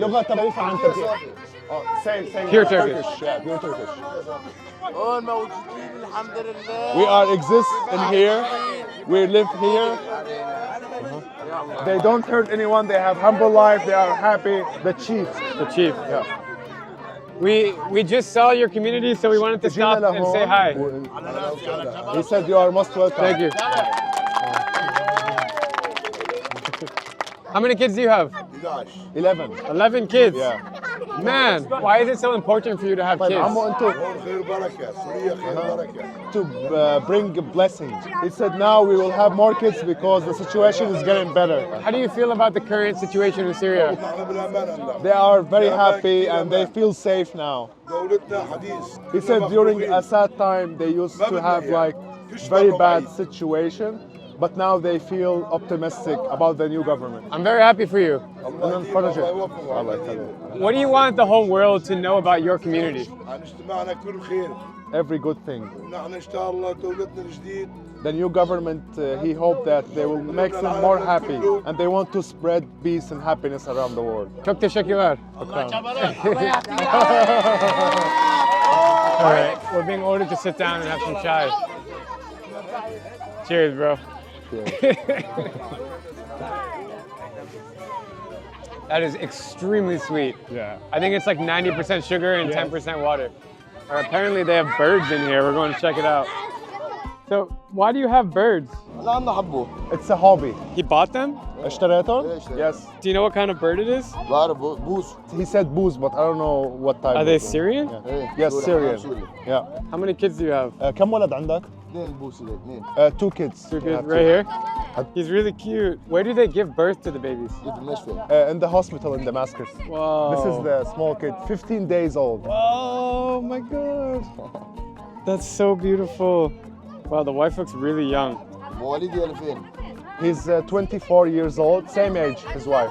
How many kids do you want to have? He said the minimum average is like 5, 10. He likes the kids. All right, getting to the car is going to be really difficult. How are we going to do this? This is the most difficult part, how to escape now. Escaping is going to be quite the challenge here. Thank you. Thank you. Thank you. Thank you. Wow, that was crazy experience, dude. Whoa. Shukran. What's happening? What's they happening? want money, they want money. Yo, be careful with that. Oh my God, are you crazy? Let's move. I want them to move. Bro, are you crazy? Why do you... I want them to move, man. Dude, they're literally riding on the car. Those kids were so cute and chaotic, but their innocence warms my heart. I can't help but feel sorry for all the trauma they've been through. With the nomads in the rearview mirror, we are now approaching Idlib. And believe me when I say, this is one of the most intense places in the world. There's tanks. After 5 long hours of driving, we are here. Welcome to Idlib. And this is so significant because I remember on my last trip to Syria, they were like, you cannot go near Idlib. It's a no-go zone. So let's go to Idlib. Let's check it out. There are checkpoints like all around us, but Ayub says that we're safe. I still feel a little bit kind of sketchy to be here. As Ayub just told me, this is the most conservative area of Syria. You saw the sign on the right. It says terms and conditions for clothing and how you should look like. Am I dressed okay? Yeah, but for females. Yeah, for sure.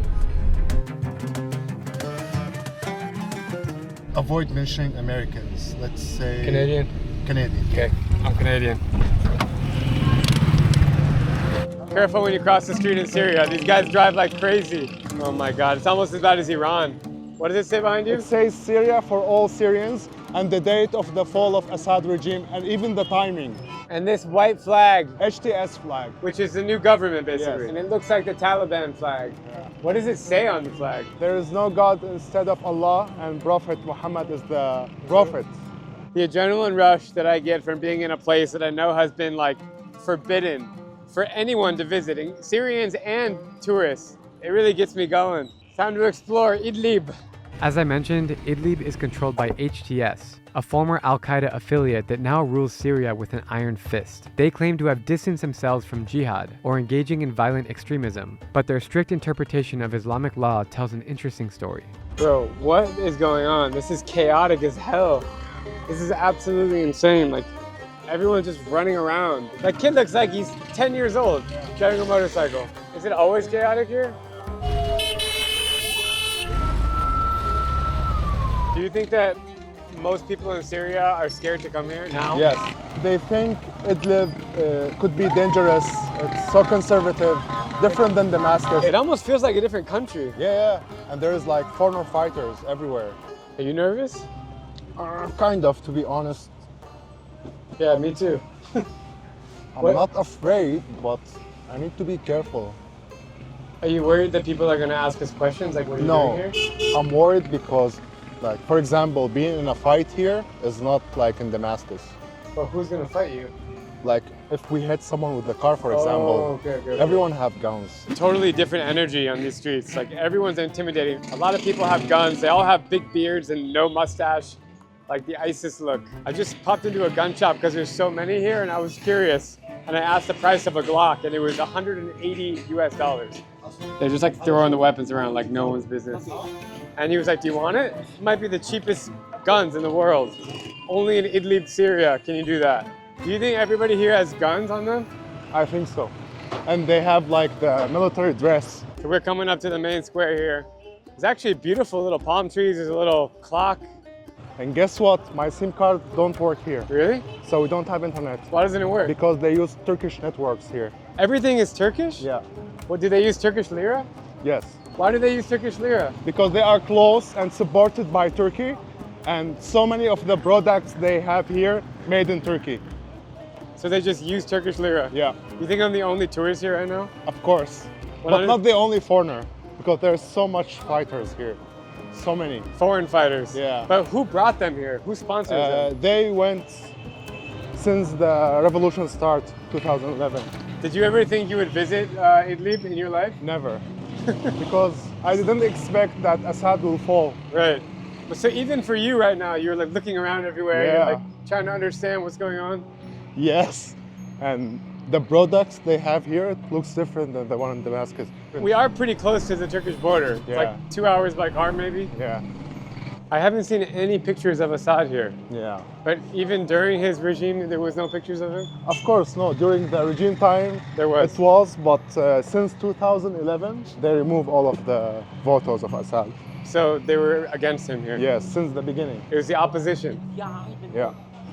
Every store is like a military store. Yeah, I would say this is not the most touristy friendly place I've ever been. It's very, very intense here. Bro, everybody's in military. Because everyone joined HTS. Oh, okay. Because they don't have any job opportunities in here. It's a small city. Look at this guy. Like, dude, what the hell? That's insane. They're just walking around with huge weapons. Everyone is armed here. Ayub has taken me to a famous sweets shop here because apparently they're known for their sweets in Idlib. It's really busy in here. Yeah. Everyone's pushing around. Yeah. You can What are we check getting? here how they made it. Take the coffee. Thank you. Shukran.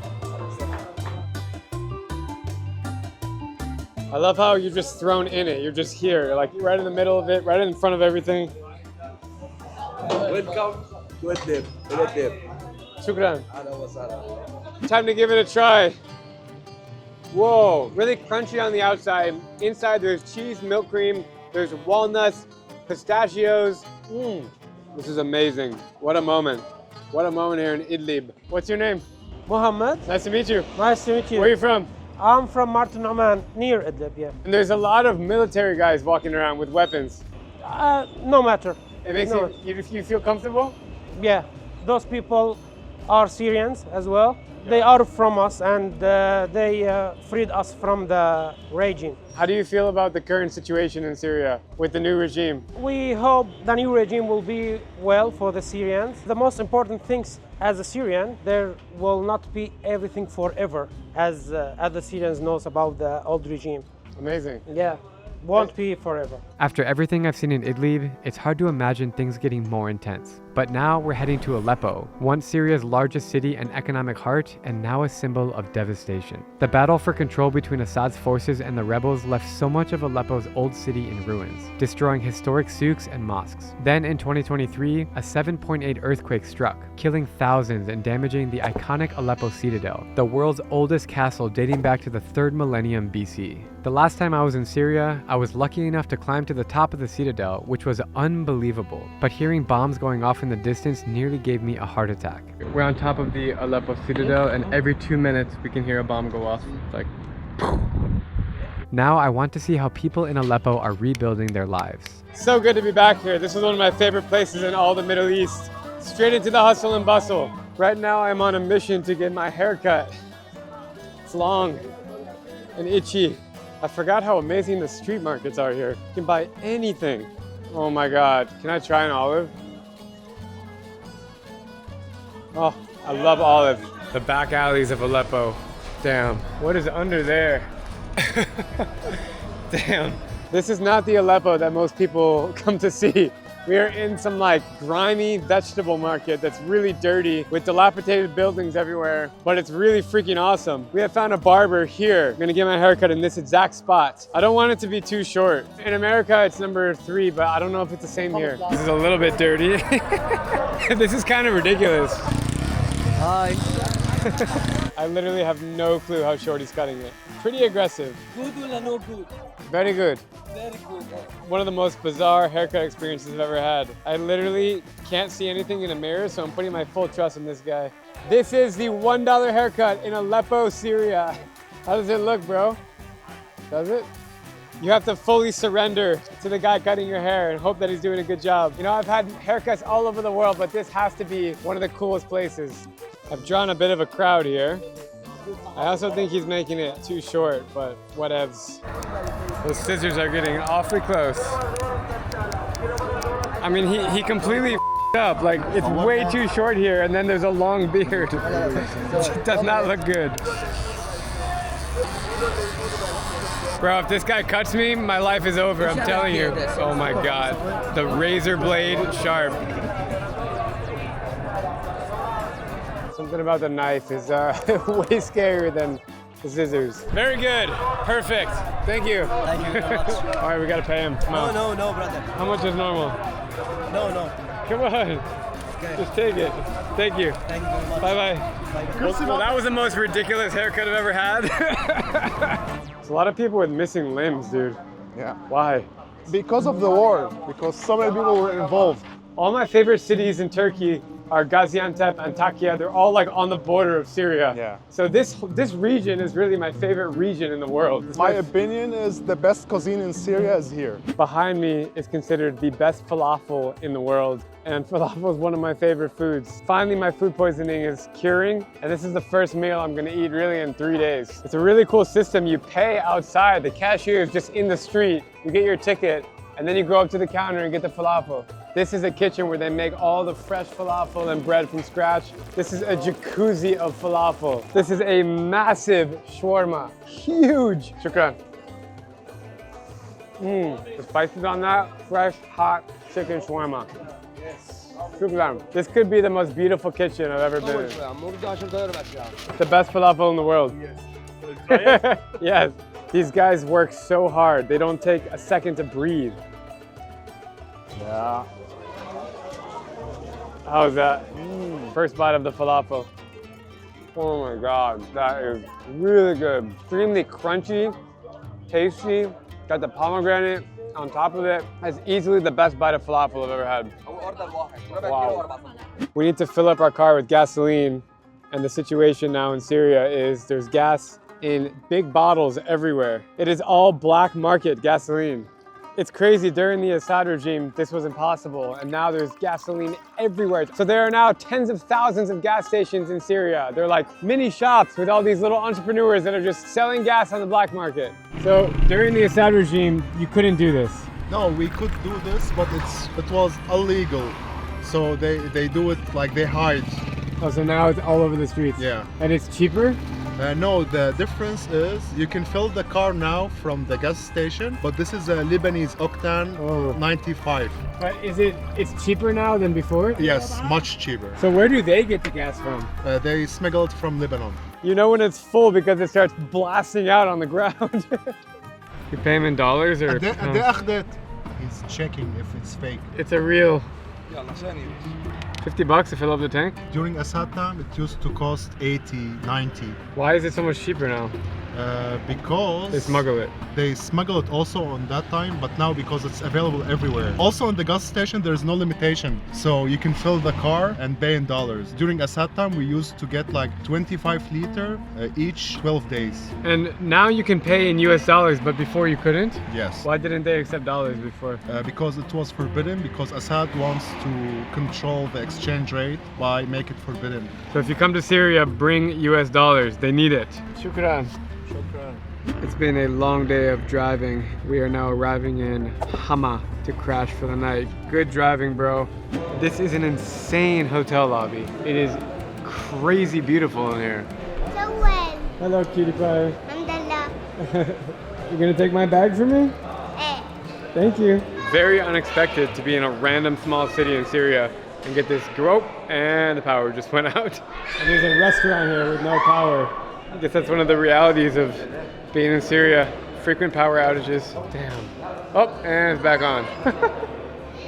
All right, I'm gonna hit the hay. I am exhausted and ready for an amazing day tomorrow. Good night.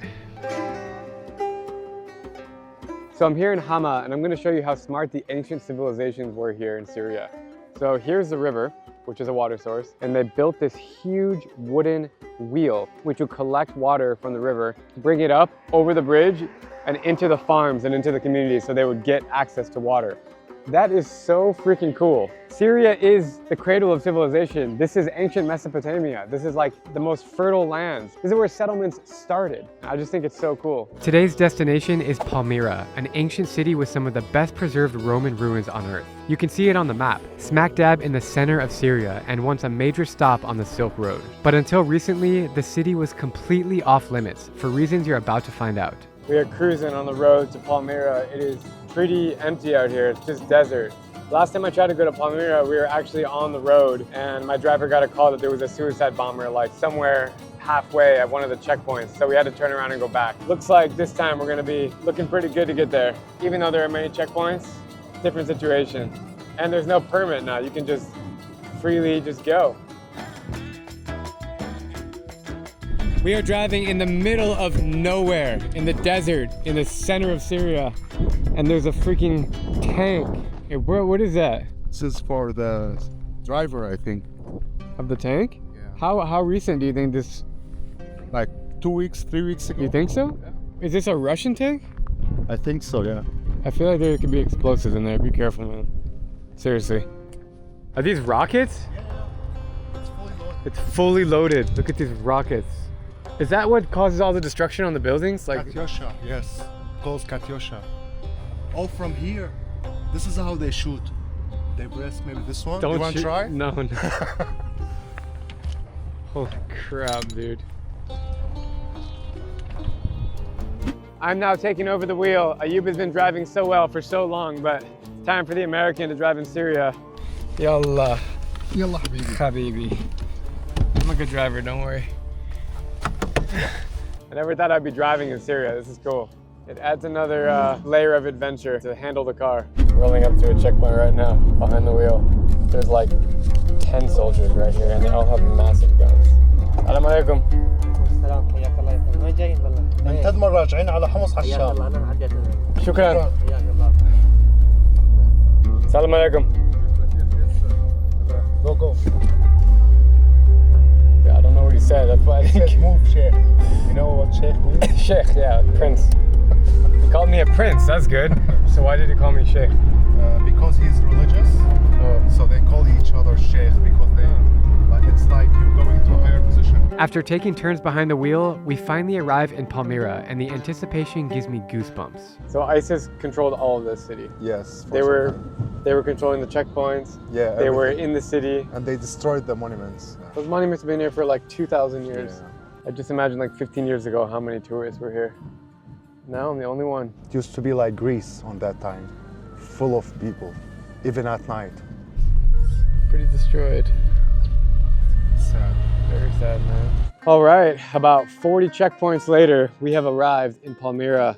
And sadly, a lot of the city is destroyed. I mean, there was a beautiful mosque here. It's like desolate. I mean, there's a few people walking around, but all the buildings are literally destroyed. It looks like a freaking apocalypse movie. There's like 1 or 2 shops here, guys selling gasoline. And over here, I mean, it's completely destroyed. Look at this, like a kitchen right there that's about to fall through the cracks. So sad. It's like give you a pit in your stomach when you see these. What is it like to live in Palmira? Before the liberation, electricity was on the entire time in Palmira because it's like a military base. Now, after the liberation, they still have the electricity and water, and more people are coming back to restore their houses. Now there's around like 10,000 people in Palmira, And before the war, it used to be more than 100,000. Before 2012, tell me about what Palmyra used to feel like.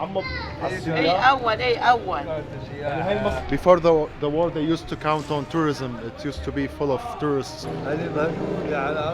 They want to rebuild it and everyone come back to their house. Now we are heading to the ancient ruins where towering Roman columns have stood for more than 2,000 years. But during the Civil War, ISIS took control of the area and used the site for public executions, bombing the most important temples in the process. I wasn't able to come to Palmyra on my last trip, so now I'm determined to see what remains. Dang, dude. I feel free. We're firing guns behind us. Dude, scream at the top of your lungs. It feels good. Syria is amazing!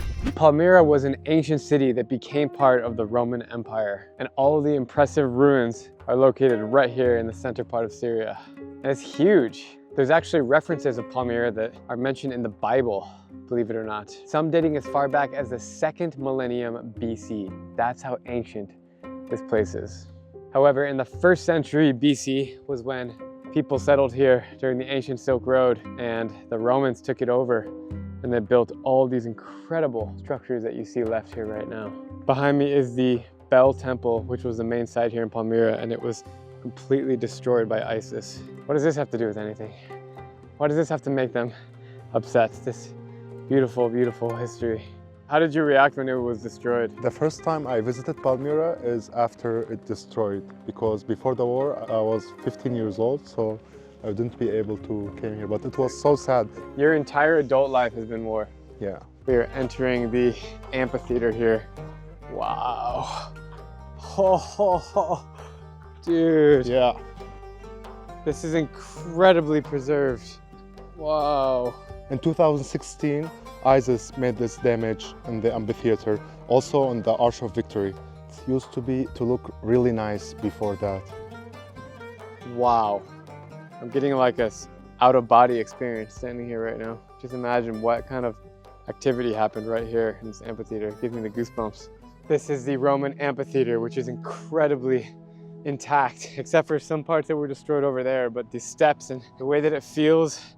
Guys, I've been to so many Roman ruin sites around the world. This has to be the best.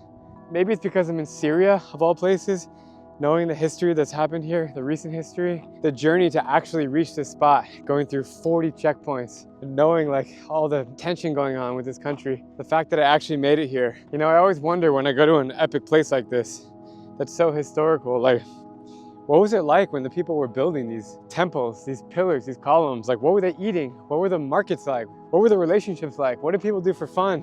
Did they even make money? Did they need money to live? Like, all these questions I have when I stand here. Incredibly epic. We're entering the castle area, which had been occupied by Russian soldiers for 10 years. And now all the Russians have left. Like, this place has been off limits, right? Yeah, I've never been here, and there's so many tanks. Oh my I don't God. know if we should be here, bro. This is complete. This is covered in tanks. Holy shit. We need to leave. It's just cool to see tanks. Like, forget about war, forget about everything. Like, the actual experience of being here and being able to have access to things like this is so cool. Doesn't matter what country. It's very cool that they allow us to go everywhere. If we did something like this during Assad regime time, that's the end. Like, you'd be put in Sedaya prison or what? Yeah, something like this. This is insane. What is going on? Holy shit, dude. I am freaked out. What? Yeah, here's the entrance. How old is this castle? It's from the 13th century, from the Mamluki period.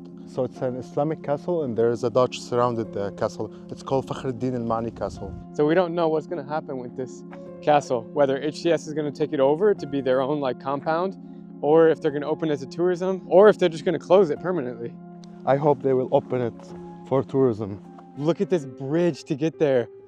Is that safe? Dude, look at that drop though.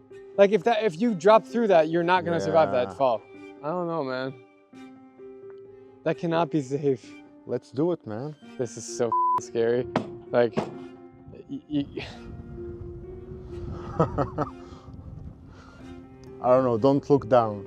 Dude, I don't know, man. Like, I don't know if I can go over this bridge, man. Look at this.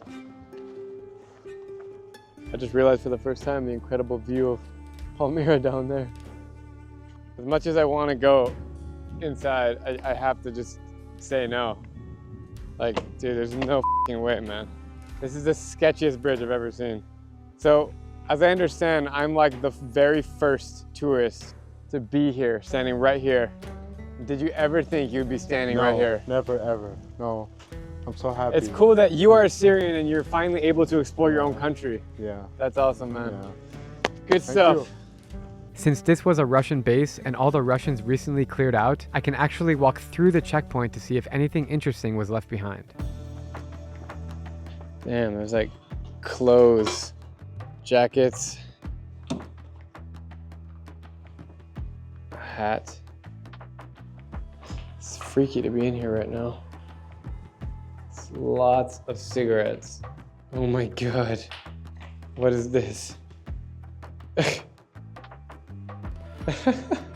Getting a little rowdy in here with these pictures.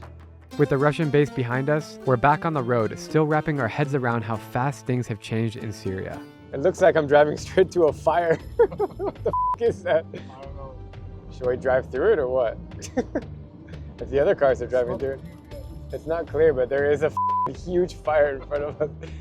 Bro, the bus is on fire. Holy f. Yeah, because you see how the fire is coming from here?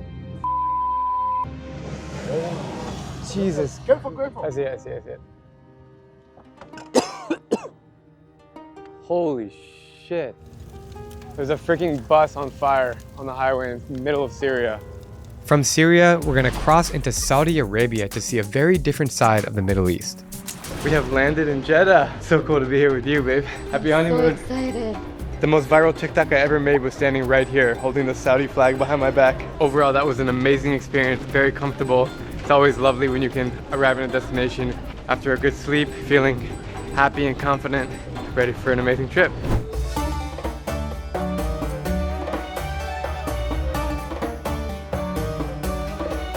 Just got to our hotel here along the sea. What do you think, love? Jeddah. This is awesome. Time to do this honeymoon thing.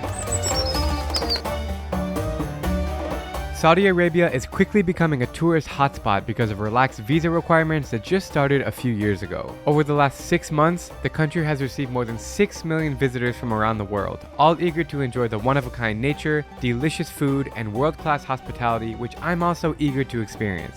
Our first stop of the day is a local fish market, where fresh catches arrive every morning straight from the sea.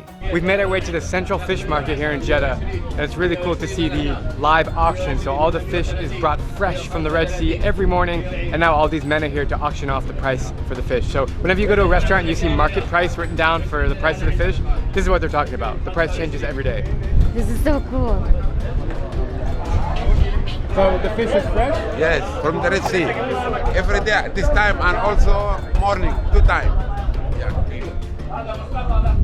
This guy's catching the fish. Yeah, he's a fisherman and he's showing you videos of him at sea and... Oh, whoa, that's a lot of sardines. It says the fishermen, most of them here, they go out at sea and they'll catch the catch of the day, and then they'll come here and they'll put it on auction, and it starts from 10 riyals and upwards. Do you see the same people coming every day, or is it different? The most common faces are the fishermen, and then the people who are buying are different. Every other day there are different faces you see. There's a lot of fish. Everyone's like ready to bid. You guys ready to buy a fish? Yeah, they're ready. You ever been to a fish market? Yeah, I grew up in a good one, but not an auction. We don't auction. Honestly, I feel a little nervous watching the locals bid as the price goes up for fish. Not to mention, all of the men were pretty surprised when Deanna decided to get in on the action. How much is starting? 10 riyal. I think it depends on the fish. It starts at 10 riyals. Just put your hand up. Yeah, just put your hand up. Deanna's auctioning for a fish right now. Oh, okay, the next one, Okay, next one.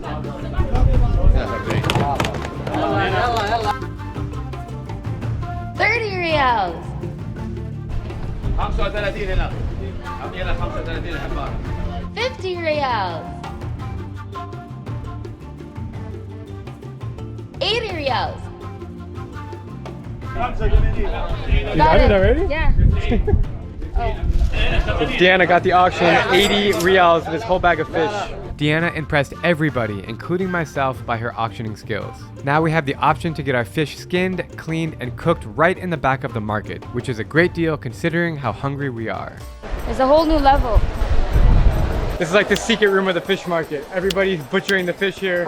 Smells like fish. The fish has been cleaned and gutted, and now we are taking it to be cooked. Oh, we are in another back room here with a menu all in Arabic. The quality of the fish from the Red Sea, nothing like it. Nothing. All right, the food is here. How do we approach this thing? Just dive in. Look at this. Look how fried it is. I think this is curry powder and this is salt. It's super hot. Like when you try to pinch it open, it's like even too hot to touch. So what you kind of do here is, ow. How are you doing that? Look at Deanna going in, hands first. The flavor is in the skin. I still haven't gotten a bite yet. It's been a few minutes. It's just too hot. This is about as local as a meal can get. I mean, fresh fish caught from the market, cooked in the back, and brought to our table. And it is fried to perfection. The flavor is really in the skin here. That's the kicker. Deanna's already done. I'm over here talking. Deanna's like, give me the next one. It's hot. All right, here goes for the bite. Here we go.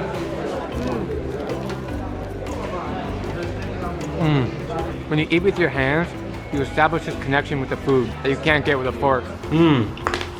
Very good. Aren't you not getting the bones in your mouth? No. I eat around it. Oh, so good. The problem is we have way too many fish for us. I think we're gonna have like 5 left over. So we'll give them away. I want to keep eating, but we ordered way too much food for 2 people, so we decided to give the rest to some nice guys sitting next to us. I can't believe how much Jeddah has to offer in terms of cuisine, from local dishes to international fusions and fine dining. Just look at some of these meals we ate throughout the trip. To help digest, we are going to take a walk through Jeddah's gorgeous old town called Al-Balad. It's an ancient trading port which is now famous for its cobblestone streets and beautiful buildings that are made of coral stone. What do you think of this place? It's so beautiful. It's a UNESCO World Heritage Site. You can see all these old buildings, the balconies, very historic. This is like the first part of the city here.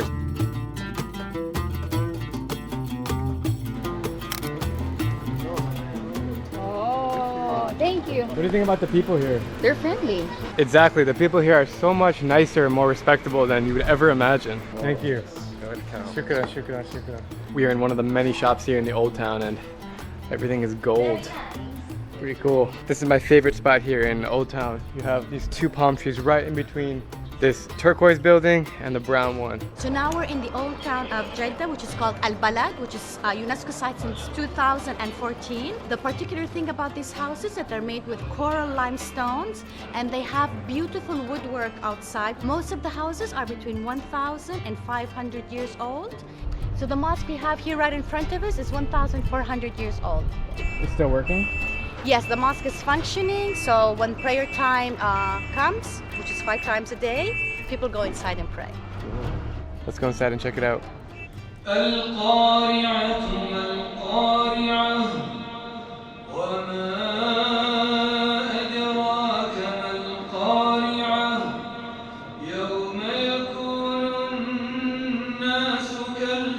It is such a special moment to witness prayer time in this historic mosque. Islam is a beautiful and peaceful religion, and this is a moment that I'll never forget.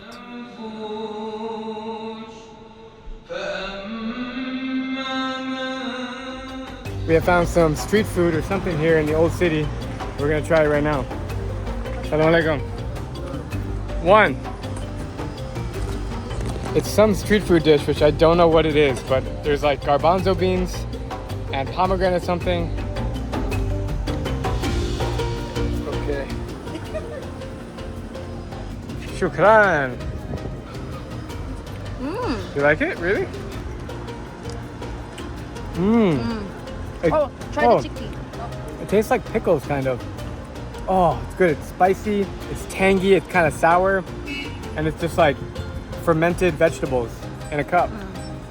One of my favorite things to do when I travel anywhere is dress like a local because A, it's fun, B, you get to blend in, and C, people appreciate your effort. In my opinion, it's the best way to show respect to any country or culture, especially here in the Middle East. I feel like a nice Saudi man right now. Oh, it includes the styling. I got my thobe on. Yes, this is called a thobe. And enjoying the beautiful views here in the old city. We are so lucky to visit Jeddah while the world's first Islamic arts museum is in town. It's called Biennale, and it offers a cultural and metaphysical experience of the artistic heritage of Islam, both the old and the new. This place is wild. So many different and weird sculptures and funky vibes. Like behind me there's a bunch of floating hats. As far as museums go, this one is as good as it gets. When you think about Saudi Arabia, you probably don't think about the beach, right? But isn't that what a honeymoon is all about? Well, the Red Sea is just as stunning as any ocean in the world, if not better. This is so awesome! I love jet skiing! Woo! The water is so blue, it's so perfect. So Deanna's got her own jet ski, she's back there. We're about to whip this baby. Yeah! Are you ready?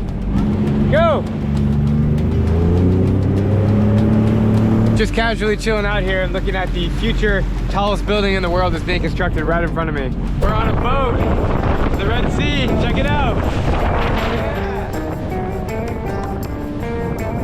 Hello. This is so beautiful. Kind of reminds me of the Philippines.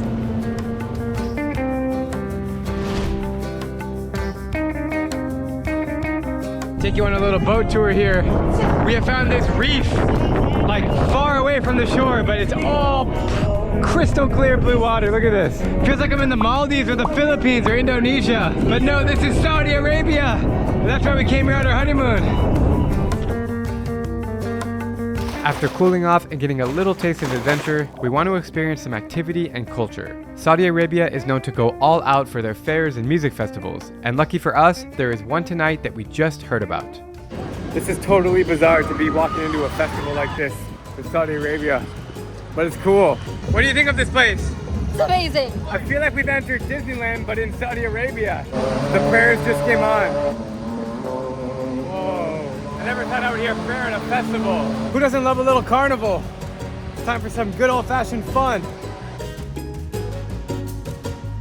From all the games, food vendors, rides, and performances, I'm feeling like a kid again. This is probably not what you'd imagine tourism to look like here in Saudi Arabia, right?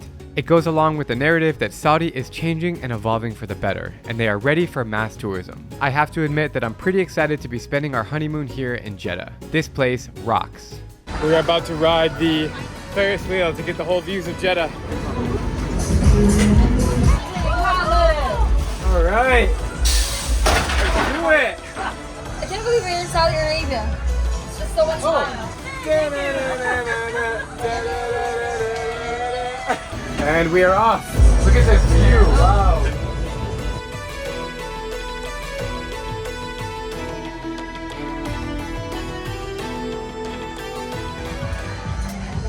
Oh, you're so close. There's a pug, and I'm gonna win it right now. Oh. I just won the pug. We have the winner. Thank you. It's a pug and an octopus, and this is coming home with us for Dudoy, for our dog. I watch your videos. Oh, thank you. Always I watch your videos. I'm a big fan. Thank you, Habibi. Have a good day. So, where are you guys from? We're from Saudi. All of you? All of us. You guys should come to Saudi. Come visit. We love it here. I grew up here. There's always fun little events like this.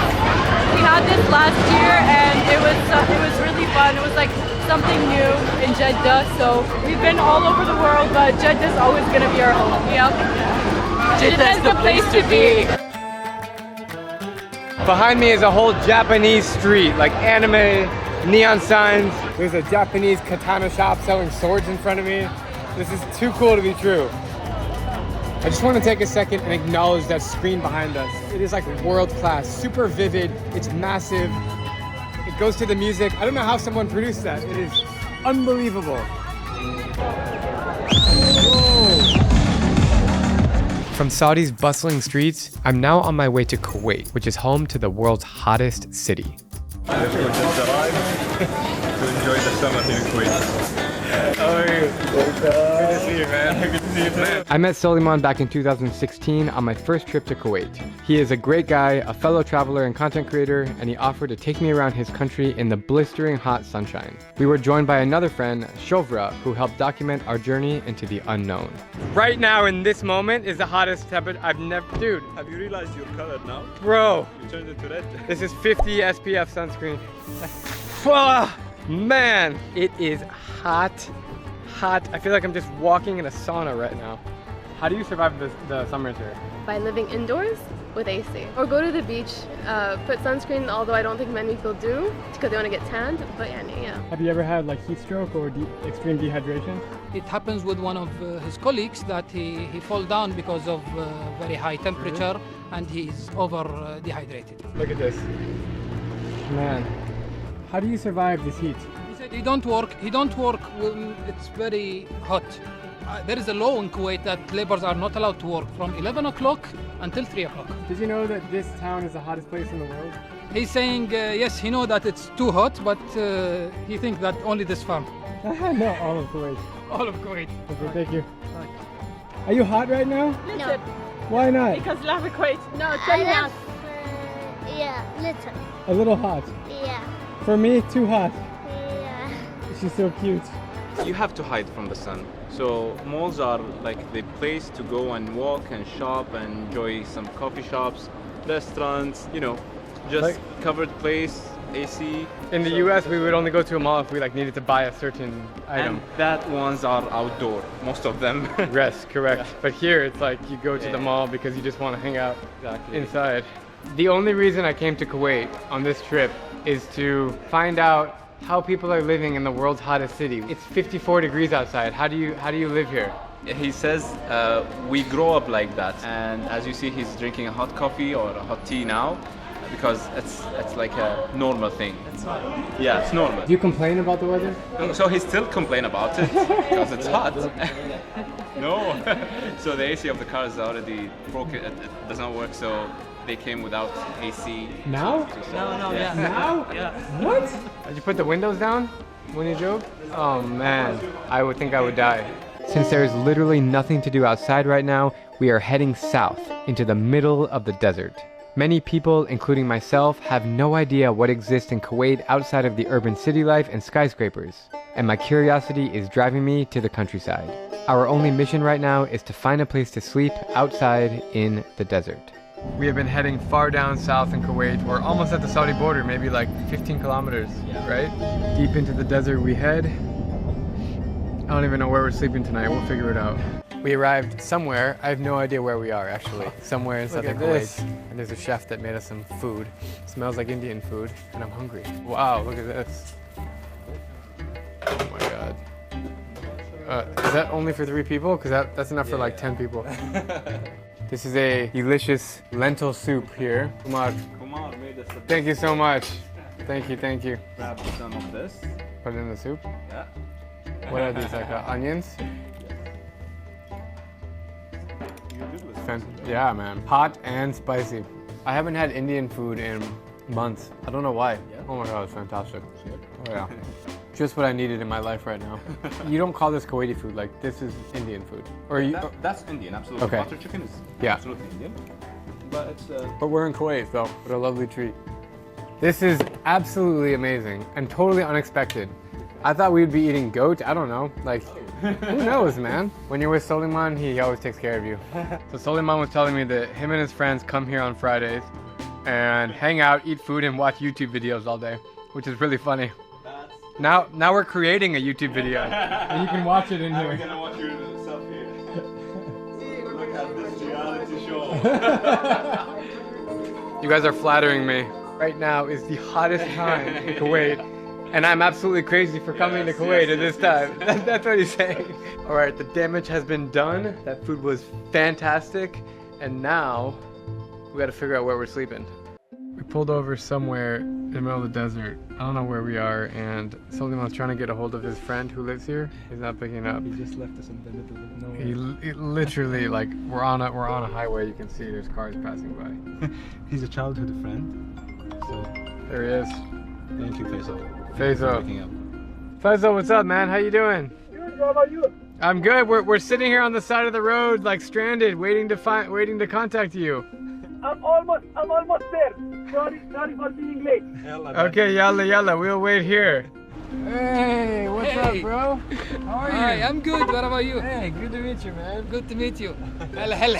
When I roll down the window, it's freaking steam bath coming in here, and it's like midnight right now. Look, it is midnight. 11:55. This is turning into more of an adventure than I thought. Yes. That's why you have SUVs here. Yes. Now you got the answer. Sand. Okay, we're good. Okay. I'm not used to this. It's cool. You've never been here before? No. Kuwait is so small, and it's cool to me that we're visiting a place in Kuwait that you've never been. It's like a mouse with a long tail. We catch it and we eat it. We make barbecue. Perfect. Let's eat it. Can you catch them? Yeah, sure. You would like to try? Do you have like a stick or a spear? No, without stick, by hand or by a piece of cloth.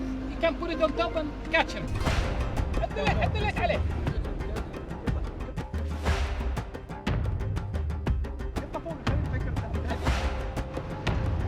We are truly out here in the middle of nowhere. Like the middle of nowhere, Kuwait. This is cool. That's the temperature device. It gives you the temperature of the thing that you are pointing on. Like this is 35.3. It's the sand temperature at night. The car temperature, it's 43. At night? At night. What about the daytime? The daytime, it should be 70 for the metal, yeah. If it's the sand would be 50. So the metal would be 70, 75. We're looking for this camp that we're supposed to sleep in, but it's too late. The guy's not answering. It's midnight. Already sweating because it's humid. I don't know why it's humid. It shouldn't be humid in the desert. Desert's supposed to be just hot.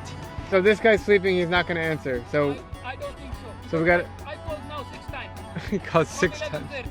So I don't want to waste more time. Okay, I guess we gotta go if we can't stay here. What do you think we should do? If you want to knock doors randomly, I'm willing to do that. People that I never met before, I never contacted before. You want to try it? Yeah. Why not? And I'll be responsible of that. You think it'll be okay? Yes, it will be okay. Because all the people in the desert, they are welcoming everyone, and that's part of our culture. Place? I don't think that place can fit 4 people. It smells like camel poop. Look at this place, dude. Usually this big building is the owner building. That's how people they design. And I think there's more room there where we can find the workers.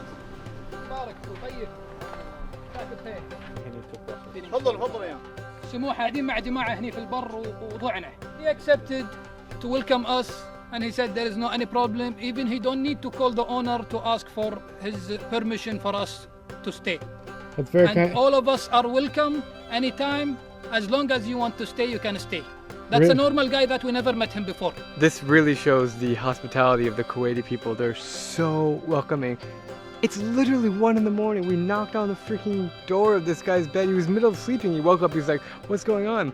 And now, 5 minutes later, he's making us a bed. This guy, he's one of the people in the neighborhood. He saw our cars and he came here to check on his neighborhood. Hi. Hi, how are you? Hi. So Thank you. And he's asking us to join him at his place, which is next to here, and he said everything is ready, food and coffee and everything, because he's already here.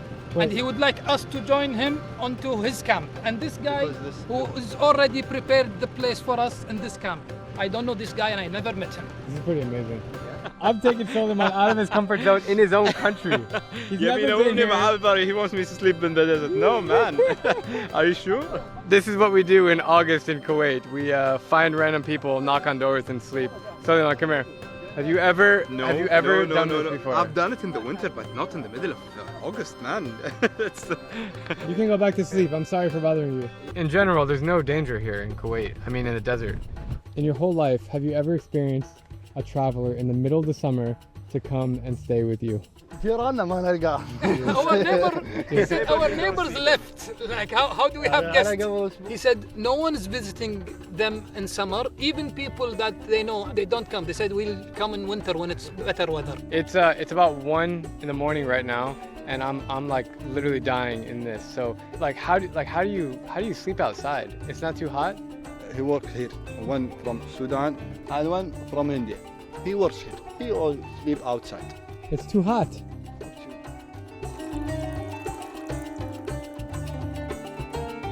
This is not something I would crave. You know, back home, they would give you like ice cold drinks.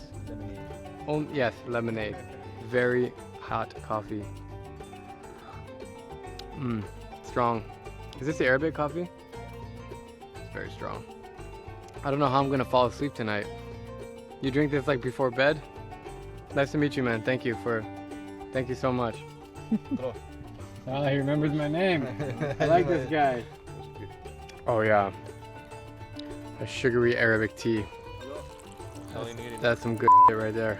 I cannot tell you how freaking hot it is here. Like, it's almost 2 in the morning and just dripping in sweat. I don't know how they do it. Good night, guys. See you in the morning. I don't even know if I could fall asleep with that coffee in my body and the heat. I'm just thinking about like polar plunges. Oh man. I'm taking it off. Yeah, I put you in this situation. Oh man. Whew. I'm taking this thing off. It's too hot.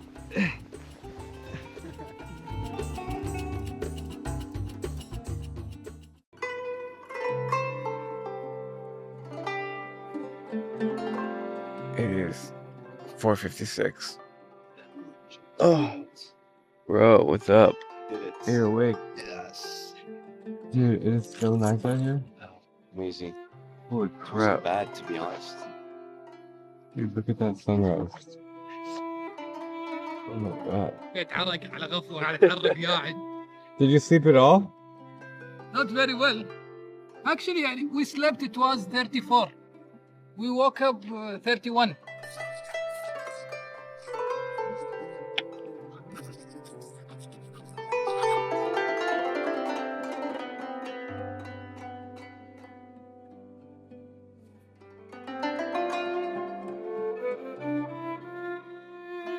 Good morning. Salam alaikum. You know what's really funny about you is that you have a North Face hat on, Yeah. and that they make like winter gear. Yes. But look where we are, bro. It's hot. It is really Today's gonna be what, 52, 53? around that for the air temperature. And the road temperature or the Sand. metal temperature, it's more. Insane. Insane. You're crazy that you live here. Surviving. Alhamdulillah.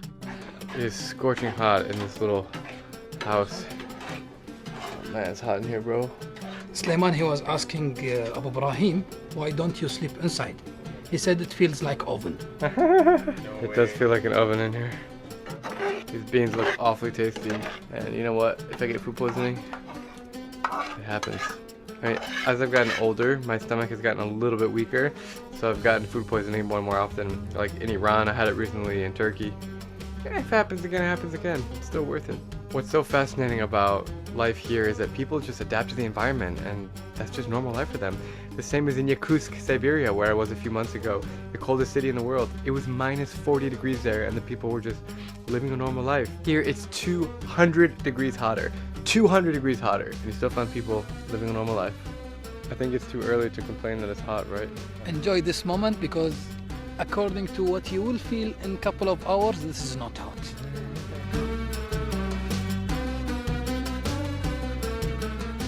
We got some hot flatbread here.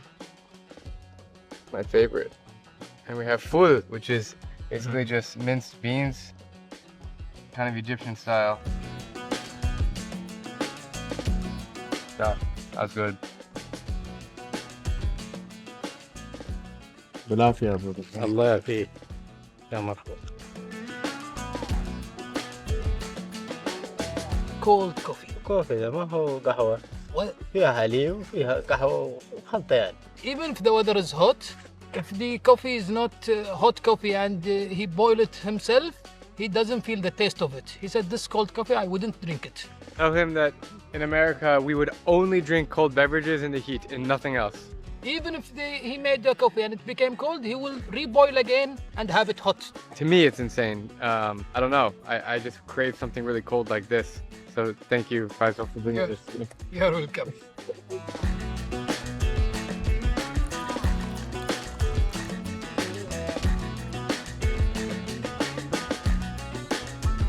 sun is out, so you need some protections.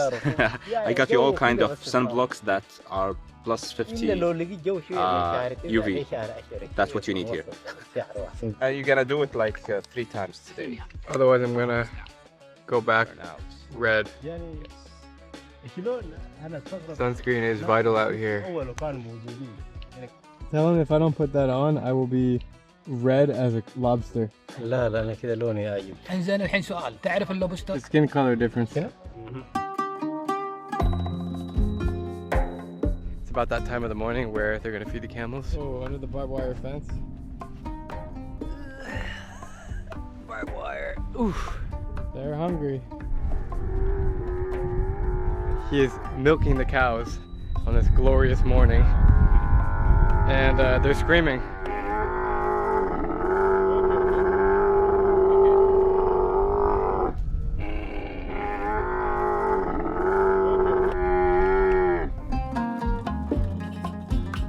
She is the guide of the whole group. We call her in Arabic Ruhul. Whenever she go, all of them would follow her. Anywhere. I want you to ask her to sit down. So you do that by saying and pull her head down with the same sound.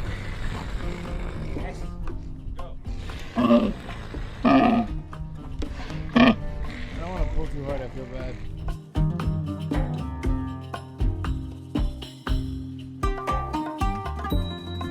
So nice to feel AC. Last night was like sleeping in a swamp. It's only gonna get hotter from here, man.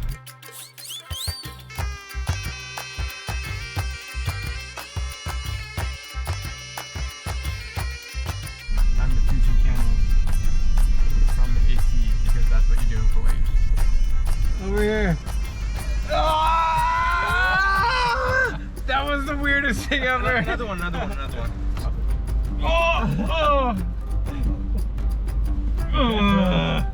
Okay, good job. No more. One more. Okay, okay. All right, bye-bye, guys. 50.9. He was shooting the ground with the temperature gun to show how hot it is. In the middle of the highway, he stopped and did it. What the hell? Habibi, Habibi, where are we? we are at Freeman Farm, our family farm. Hopefully you would see something special today. Inshallah. Inshallah. We need secret access to get in here. It's not open to the public. All of a sudden, it's green everywhere.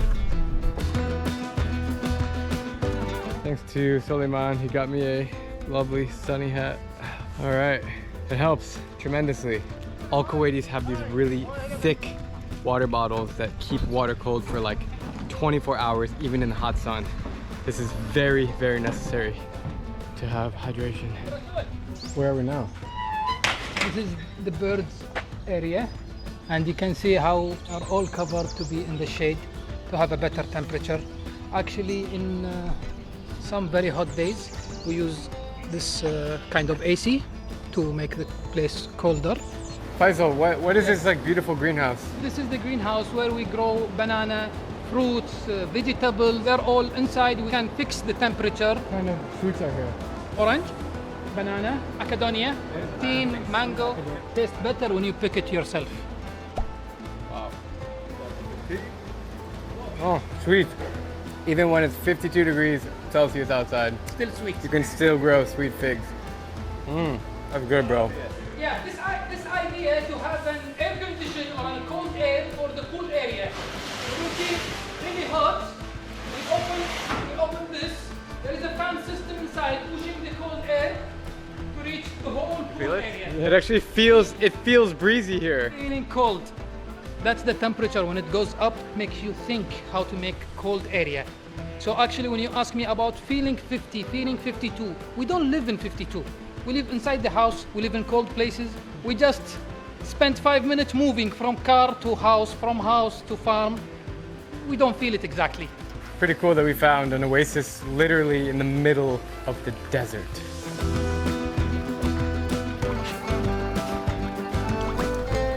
I recently went into a sauna. This is so interesting. Oh man, I fainted in there. I kid you not, it feels hotter than that. It almost feels like a steam room and a sauna because of the humidity. I don't know, I was not expecting this humidity here. They told me that they just had like a fluke rain a couple days ago, and maybe that's what brought the humidity, but it's brutal. Faisal has an egg, let me see it. And we are about to crack it on his car and show you how fast we can boil an egg outside in this heat. Failure.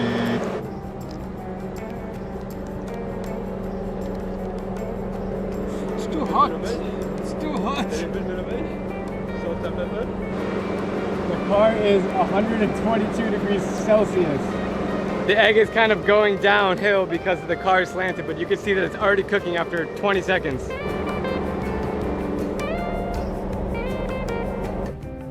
Yeah, that is a cooked egg. If you want it well done, more 30 seconds. That's it. Visiting Faisal's oasis was a really cool experience, but what was even more impressive was his friend's ambition to literally create a sustainable and eco-friendly city in the Kuwaiti desert. And yes, he works in the middle of summer. How you doing, man? Hi. Nice to meet you. Hi, Anas. Oh, you're Drew. Drew, nice to meet you. So this is an attempt to go for self-sufficiency. We're designing this and implementing this to be able to rely on itself for water, energy, as well as for food sources. So for example, we're using the plantation or different kinds of plants to establish the system to hold more water, reducing the seepage of heat from underneath and increasing the surface area or the depth of the wall to reduce the delay of heat transfer from the exterior to the interior. For our climate, we have to create thick mulch, 10 to 15 centimeters, because of this breaking down of the organic matter. All of this have converted into this good topsoil. Usually in arid zone or in our hot, dry climate, we don't support having exposed ponds. But here we have an exposed pond and there is no cooling of any kind in this system. But still, you see the water level is good. These are guppies. Yeah, and there are different, maybe the dragonflies have finished their shift, but they just left.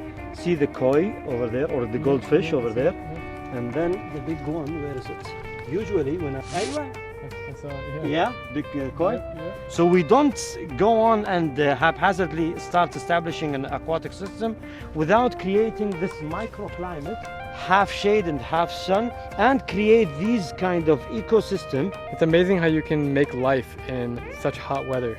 With this as the example to show that you could create a system without requiring significant energy input, and in this kind of hot climate with turtles, different fish, as well as different microorganisms, with also spiders and different living. Yeah. I'm flying the drone right now and it says temperature iPhone needs to cool down before you can use it.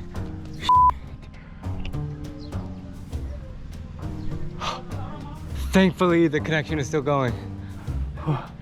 Dude, it says I freaked out for a second because I thought it stopped working. Look, temperature too hot. Oh shit. But it came back. Damn, dude. Wow. It came back, we're good. I've come to the realization that it's harder to shoot videos in extreme heat than extreme cold. Because in Yakutsk, my camera worked just fine. We had no problems, only frosting. But in the extreme heat, the iPhone and the Sony and the GoPro, they just stopped working. Sometimes the drone could lose connection.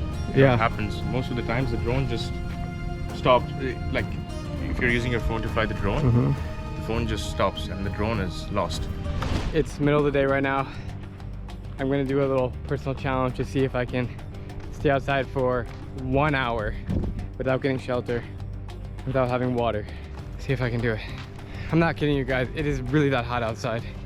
It's just like, almost makes me want to puke. It's like uncomforting, dizzy. It's not only the heat coming down, it's also bouncing off from the ground. You know, put me in cold weather any day, but heat really gets me. Actually, I want to know your guys' thoughts. Comment below. Could you stand extreme cold or extreme heat? Which one do you prefer? I'm really curious to know. This is challenging. Just trying to stay outside for more than like 30 minutes at a time is brutal, which is why Kuwaitis mostly stay inside. Let me check the weather here, see what the actual degrees is. My phone's not even working, it's so hot. And I try to swipe, left, right, up, down, no response. The iPhone's just done. 129 degrees Fahrenheit right now. You see that? That's how hot it is. Assalamu alaikum. Wow. Hot. Hot. Oh. Tamam? Alhamdulillah. It's not quite 11 a.m. yet. It is 9. But at 11, it's illegal for workers to be outside in Kuwait between 11 and 4 in the summer because it's just so hot. It's a law. I'm not sure what this says, but I might as well say it is freaking hot out here. Ow! It's been 45 minutes. Starting to get slow of talking because it's really, really getting to me. See all the sweat dripping down my face? Look at this. I can't see it because it's white, but this is all wet from sweat. I'm really dying of thirst. Man, this is not good. I'm seriously starting to feel dizzy. Oh man, this is not good. I'm feeling really, really parched right now. Yo, Faisal. I'm dying, man. Come have a seat, have a seat. Have a seat. Yeah, just dizzy. Get him some water. It's not a challenge, yani. A sun can burn everything, even human being. Holy dude, yeah. I need to put water. ضربة شمس. Oh yes, that's good. Oh man. We'll be right. Don't worry. Good? 88.2 now. Because I've been outside? You got covered? Is that covered? No. That's the outside. That's the outside body temperature. Suleiman, you finish the video for me. You go shoot. You're staying in? خلاص, I'll do the remaining of the video. Forget about Drew. We're gonna keep him here in Wafra till he gets better. Heat stroke is real. It's no joke, man. Go shoot the horses, bro. Really? Yeah. So Drew not feeling well. I'm gonna show you these freeze horses.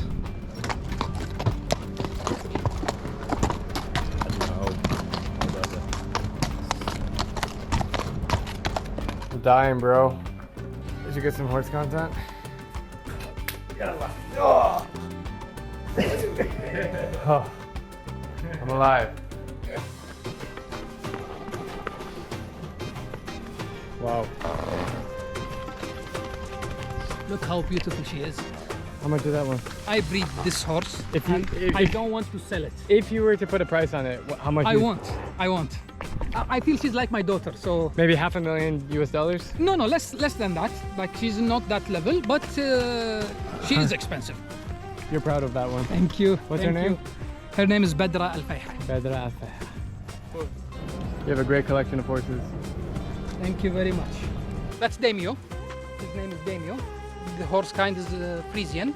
He's from Netherlands. Really? It's from Netherlands? Yes, exactly, close to the German border. This kind of horse, they have a special movement. They move like a hydraulic system. The hands up and down, different than other species of horses. I can save this horse. 10 to 15 Kuwait thousand. Kuwait dirham. $40,000? $40,000, yeah, around that.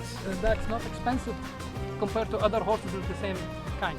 I don't know how to ride horses, so I don't want to ride it. No, you will. I don't know how. You will. Okay, what do I do? I'm a beginner, bro. Put your foot, this one here, more. And then hold here with your hand, okay, and jump. Yes. Hey, wallah. So, to hold the brake, pull both of them. Pull both of them back towards back. me? Hand. Pull back as brake? Back as brake, right and left. Like that, right and left. Okay, and how do we make them go? Kick with your leg. This is literally like my first time riding a horse. Okay, kick with my, which leg? Kick. Both of them together. Oh. Yeah. Left for one of them. Wow. This is pretty cool. That's pretty amazing. Definitely worth the money. Yalla. How long can he walk without dying? Like he can walk forever? Like he can just keep going? Not in this temperature. Like for now, I can do it for 20 minutes. I guess this is what Kuwaitis do in the summer. This is cool. To finish this journey through the Middle East, let's now enter Qatar.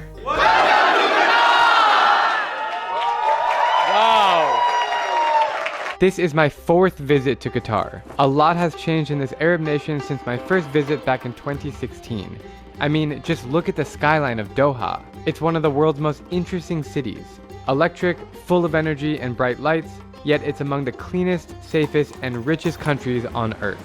I'm standing on the iconic banks of the bay. You can see these old fishing boats, traditional fishing boats with the flags hanging out. They're made of wood. And behind it, you have the epic skyline of Doha, which is so special and so unique. It's one of those skylines that when you look at it, you know you're in Doha. In your own words, how would you describe Doha? Development, diversity, and the unexpected. You're gonna see loads of other cultures, North African cultures, Asian cultures, very prominent, very dominant in our country, and it's Latin part American of our cultures. life. There's no separate, we're all in it together. We're all on this land, we're all earning here, we're living here, Doha is very small, everybody knows everybody, so it's very like a peaceful society here. We're really family orientated, we love people, our culture is really strong. Doha welcome everybody to Doha. For the last 12 years, Qatar has been preparing to be the first Middle Eastern country to host the FIFA World Cup, and it's happening this month. The hype on the streets is building, and it's a surreal time to visit in the wake of the world's most premier sporting event. Qatar is also the smallest country to ever host a World Cup. If it were a US state, it would be the 3rd smallest. Can you imagine hosting a World Cup in Connecticut with over 1 million people coming in? Behind me is one of the 8 World Cup stadiums, and it's actually made up of 974 cargo containers because the country code of Qatar is 974. So after the World Cup, they're gonna take it down and they're gonna reuse the cargo containers. It's pretty cool. Despite its petite size, Qatar is strong and mighty because of its rich economy. The country sits on the 3rd largest oil reserve in the world, and therefore natural gas accounts for 70% of the country's total revenue. That explains why you'll see the most urban landscapes and world-class museums. Behind me is the National Museum of Qatar. It's shaped as a desert rose, and it's worth coming to visit. We have now a temporary exhibition of Piccolotti wrist, a Swiss artist. It's really nice with lights and such a soothing, relaxing place. Whoa. It's very trippy. Oh, this is cool.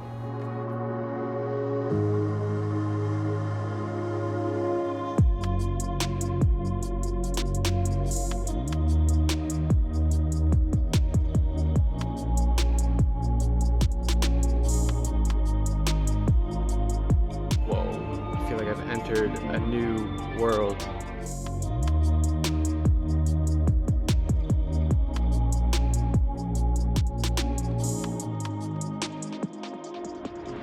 And most of all, Qatar is safe. It was just ranked as the safest country in the world for the 3rd consecutive year by the Numero Crime Index. So what's it like to live in Qatar? It's amazing. So I don't know if you know, it's super safe. That's the main thing that I love about here. It's actually the safest country in the world. Yes. Yeah. Have you ever experienced any situations here that made you feel unsafe? Never. Really? Never, ever. Not once? Not once. Even if it's dark and I'm walking anywhere, I don't even have to look behind my back. As a female or even as a male, most countries in the world, walking at night in a place you don't know is not safe. Yeah. But here it's completely safe. Here is so safe. Let's talk about prices, because this is a $10 video after all. Much like its neighbors of Dubai and Kuwait, Doha is very expensive. However, the prices are relative considering its higher wages, but to be honest, as a tourist, it's going to be extra hard to complete this budget challenge. $10 is 36 Qatari riyals. Let's get this party started. My first stop of the day is Souk Waqif, or the main traditional market. I've been here on every visit to Qatar, and I think that it's one of the best Arab markets in all of the Middle East. It's pretty cool how such a modern city like Doha still has these traditional alleyways and houses, especially near the Souk Waqif area. It is so cool and cultural to walk around these streets.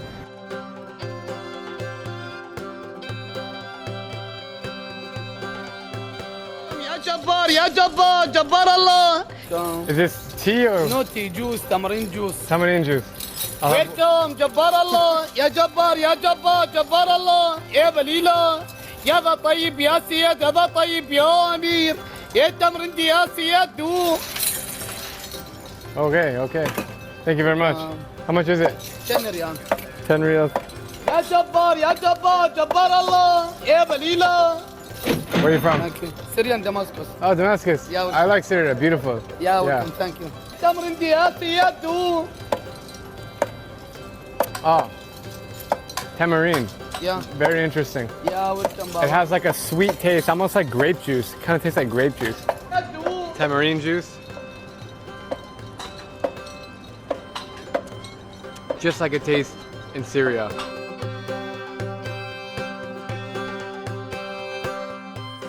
Right now, I'm gonna meet a local guy named Hamad.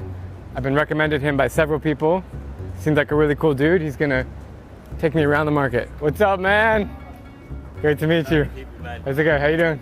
Very good to meet Yeah. you. I'm good. I'm alive. Yeah. Just finished work. Alhamdulillah. Alhamdulillah. Look, you're brushing up man. on the Arabic Yeah, as well. yeah. Hamad, so we're here in Doha, the capital and glorious city of Qatar. Indeed. I read something that 99% of the people in this country live in Doha. That's correct. But see, there's something you have to understand, like the locals. We don't call it Qatar, we call it Doha. So you could be in the most southern part and it's still, oh, I'm from Doha, you know? And so this outfit, this beautiful white robe that you wear, Yes. is it different than the one in Kuwait and the one in Emirates? Yes. How? Just style, the way we make it, the way it's tailored. So Why do you dress like that? it's us. I'm Qatari. This is our identity. You feel proud. Yeah, I just feel like a boss too, and I put it on every morning, you know? Like, you just put it on, you feel different, and you just get on with your day. Yeah. So, let's do a quick one. This is like your professional, like, hello, I am a media person now. And then this is like, I got a flat tire and I need to sort it out.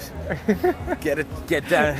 You know, and this is how we play football back in the day. Just pick it up and turbo mode. Do you feel like unique walking around the streets that you're one of the 8% of people that are Qatari? I'm the lord of the land when I walk. No. I'll start bowing down. Please bow. But you need I'm a fan. a rare commodity. Thank you. No, it is a bit weird. Like, it is. But then I grew up abroad, but then when I come back here, I met people from all over the world. Yeah. Which is super cool for me. What is this market? How would you explain it? Souk Waqif is the oldest market in the city. Like the first market in the city of like modern Qatar and pre-modern history of Qatar. Right. If you see the old pictures, around like 10 meters from where we are, that would have been all the waterfront. And boats would dock there, and they're typically spice merchants, pearl merchants, clothes merchants. So this has always been a marketplace, this land? Yeah, it's always been the city, like if you think of the biggest market in the country, this would have been it. Everyone told me about you. I was like, I need to find this guy. This is the man. Yeah. This is the man, the myth, the legend. Right, so here in Souk Waqif, these are all like local women who will cook at home and come and sell this food here. Amazing. So this is definitely, you have to try it. It's all local food. Take me to get your favorite dish. Madrouba. Madrouba. What is madrouba? What is it? So the name means beaten up. Okay. That's what madrouba means. Beaten up. Beaten up. Madrouba. So it's wheat, ghee, meat, and they just keep bashing it. Just bashing it. She bashes it. And then, We'll try this. Madrouba. I'll pay. That's like against everything that my culture stands for. Okay. All right. We're going to try the madrouba. Come on, get in there with me. Okay. Come on, don't let me do it by myself. Cheers, bro. Cheers. It's a very creamy, kind of sour soup. Not soup. It's a stew. It's a stew, yeah. There's beans in it for sure. Chicken. Chicken. Shredded chicken. It's really good, bro. And then secret ingredient in all Qatari cuisine is sun-dried lime. That's the flavor. That's what you're getting. Yeah. Sun-dried lime. How about that? 99% of Qatar's population, or 3 million people, live in Doha. So who are the 1% and where do they live? What's happening outside of the big city? It's time to go off into the unknown. Good morning. It is 4:37 a.m. We just drove an hour to the middle of the desert to go dune bashing. If you don't know what dune bashing is, then you're in for a real treat. All right, ready, bro? Okay, you ready to go? Yep. Yeah, let's start. From The sky is like turning pink almost. Yeah. A little bit of yellow, a little bit of pink, purple. All right, we have parked to watch the sunrise from the sea.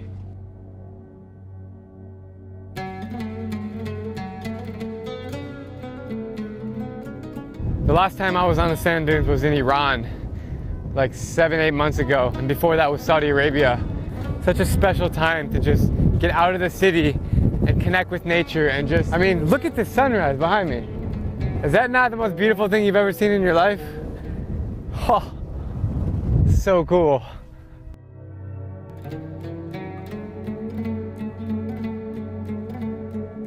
Somewhere in the Qatari desert you will find 4 tall brown rectangles. They represent art, and it is one of the strangest sights that I've ever seen, and absolutely worth waking up for. This is how fast we gotta go to climb the hill. Holy shit, it's kind of scary. Actually, it's terrifying. Holy shit. So Hale's a pro over here. He knows what's going on. Whoa! See? Holy crap! Damn! Woo! Good job, man. Dude, the thrill of that is absolutely outrageous, man. The whole car was covered in sand.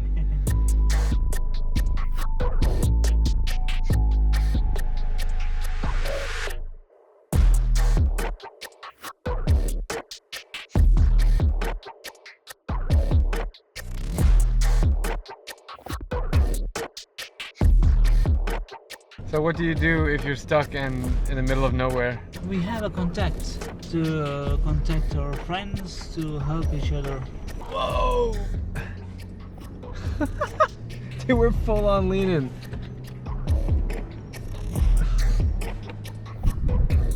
I'm out here in a little camp in the dunes and meet some people, see who's living out here. How are you? Good? Good. Where are you from? You from Khartoum? Yes. I love Khartoum.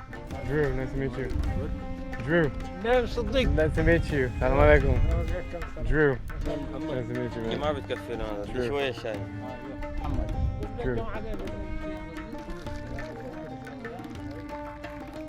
For you. You first. Thank you, thank you. Oh, it's spicy. Like masala tea. How long have you lived out here in the desert? أنا يمكن 10 سنة بس هذا المكان هو في على ذاك يمكن 20 سنة.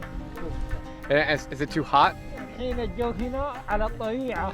They said they have their own cars. They go to city and bring the things here to make by their own. 99% of the people in Qatar live in Doha, so it's really interesting to meet the 1% who live outside of the city. They're missed because of they are staying in the desert, and their habit now to stay in the desert. When they go to the city, they are feeling bored. Behind me is a kind of the settlement that they hang out in right here. Tea kettles right there. Electricity right here. Lights up there. And chairs. Chairs to chill on.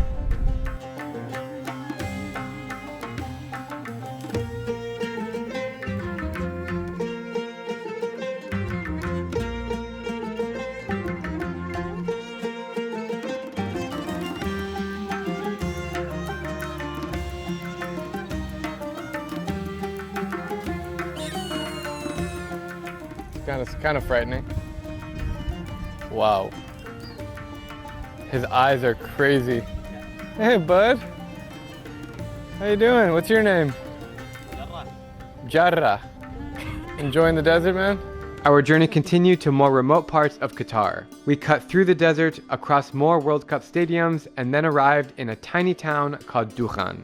This is a general statement, but it's so cool how every town here and in the Arab world has a mosque. It's the same as when you travel around Europe, they all have a church. It's a beautiful life up here. It's quiet. It's very quiet. There's not skyscrapers.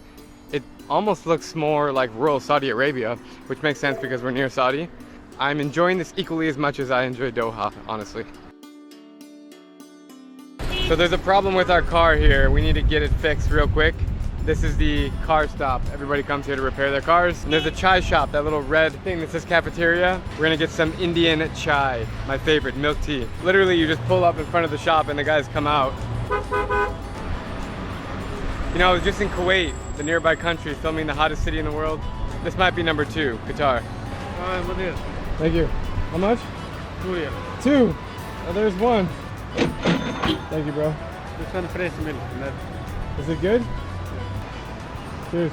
Nothing better than a hot cup of chai on a very hot day. Tastes just like I'm in India or Pakistan. That is delicious. Everyone just kind of hangs out outside their car, drink some chai, and then continue on with the day. We are somewhere in the countryside here of Qatar, and I spotted the Golden Arches. From what I know, the McDonald's here are halal, which is a dietary restriction for Muslims. I'm gonna try to get a menu item here.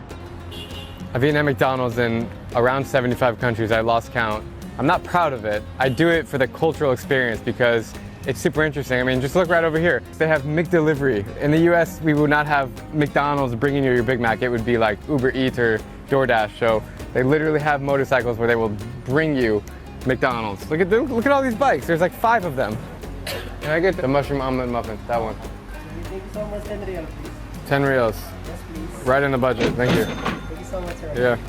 It's always interesting to go to McDonald's in other countries because the vibe inside is different. Sometimes you have like parties inside or families eating or music playing. One time I went to a McDonald's and there was a DJ playing in Angola, like outside. Like literally there was like loud music playing and everyone was going to McDonald's to party. It's 7 p.m. and the music is blasting. It's fun, you know, it's a taste of home and it's something that you always know what you're getting in any country.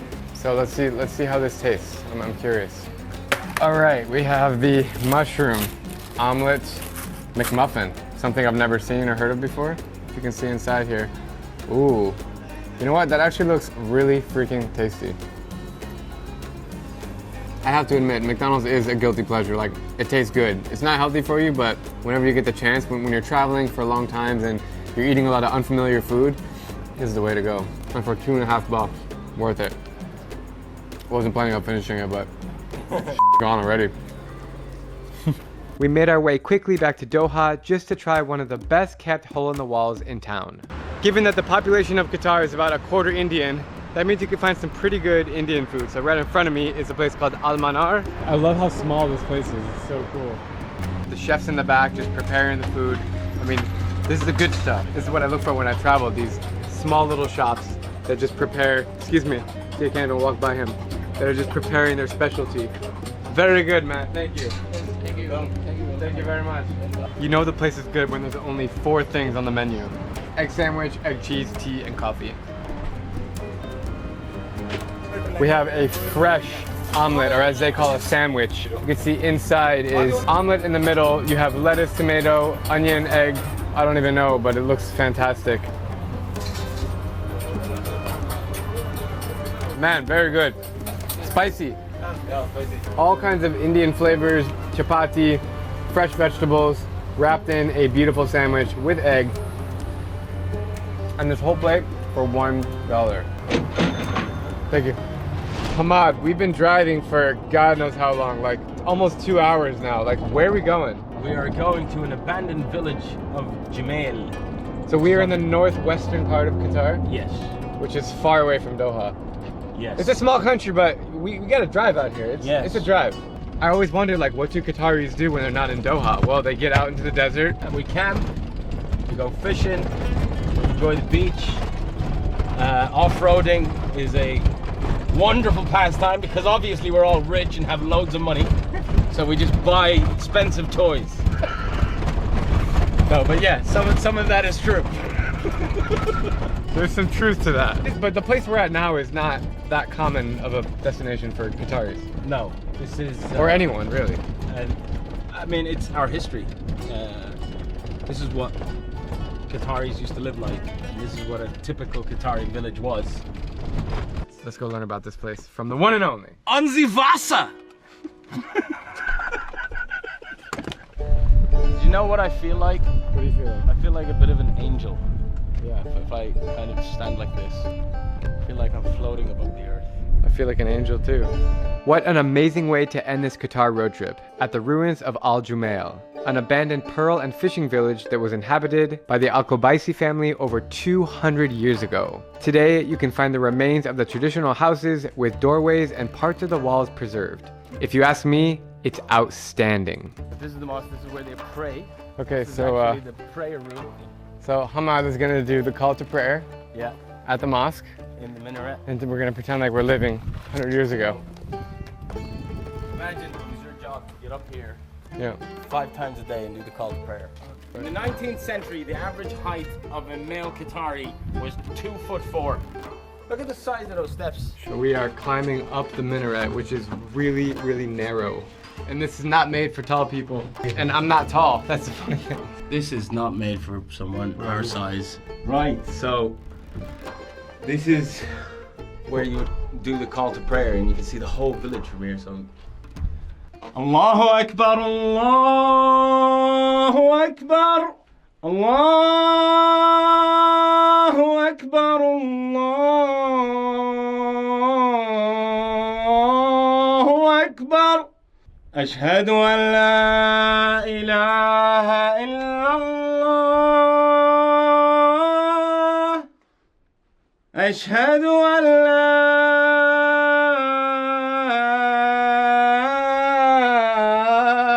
إله إلا الله أشهد أن محمدا رسول الله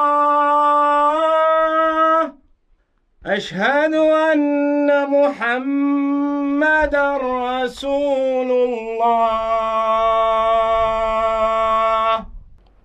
حي على الصلاة حي على الصلاة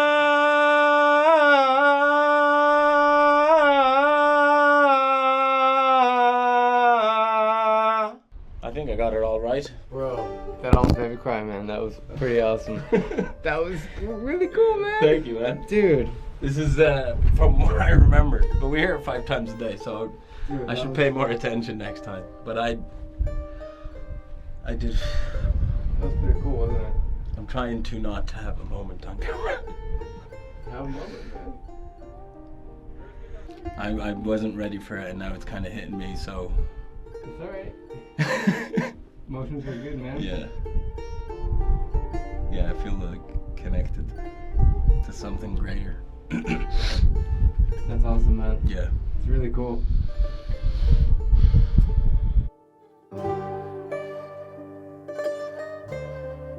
I mean, I hope a lot of tourists visit this place, and a lot of locals visit this place, just to kind of pay their respects. I mean, after that moment, I have a very different perspective, just to kind of appreciate the history. It's cool, man. This trip to Qatar has been nothing short of incredible. The country truly has a lot to offer, from food to nature to hospitality, and it's a great destination to be hosting the World Cup. To wrap up this budget challenge, I was able to get a tamarind juice, a bowl of hearty soup, 1 hot milk tea, an egg plate wrapped in chapati, and a halal McMuffin for $9.95. These are the experiences that I live for. How many of you guys actually knew that this existed in Qatar? I didn't before I came here. This is what it's all about, having a moment here. Absolutely beautiful place. Hopefully you guys enjoyed the video of Qatar. It was super fun to make. And when you're watching the World Cup, now you know what's happening in this mighty country behind the scenes. It's a special place. Look at the sunset. See you guys in the next video. Peace.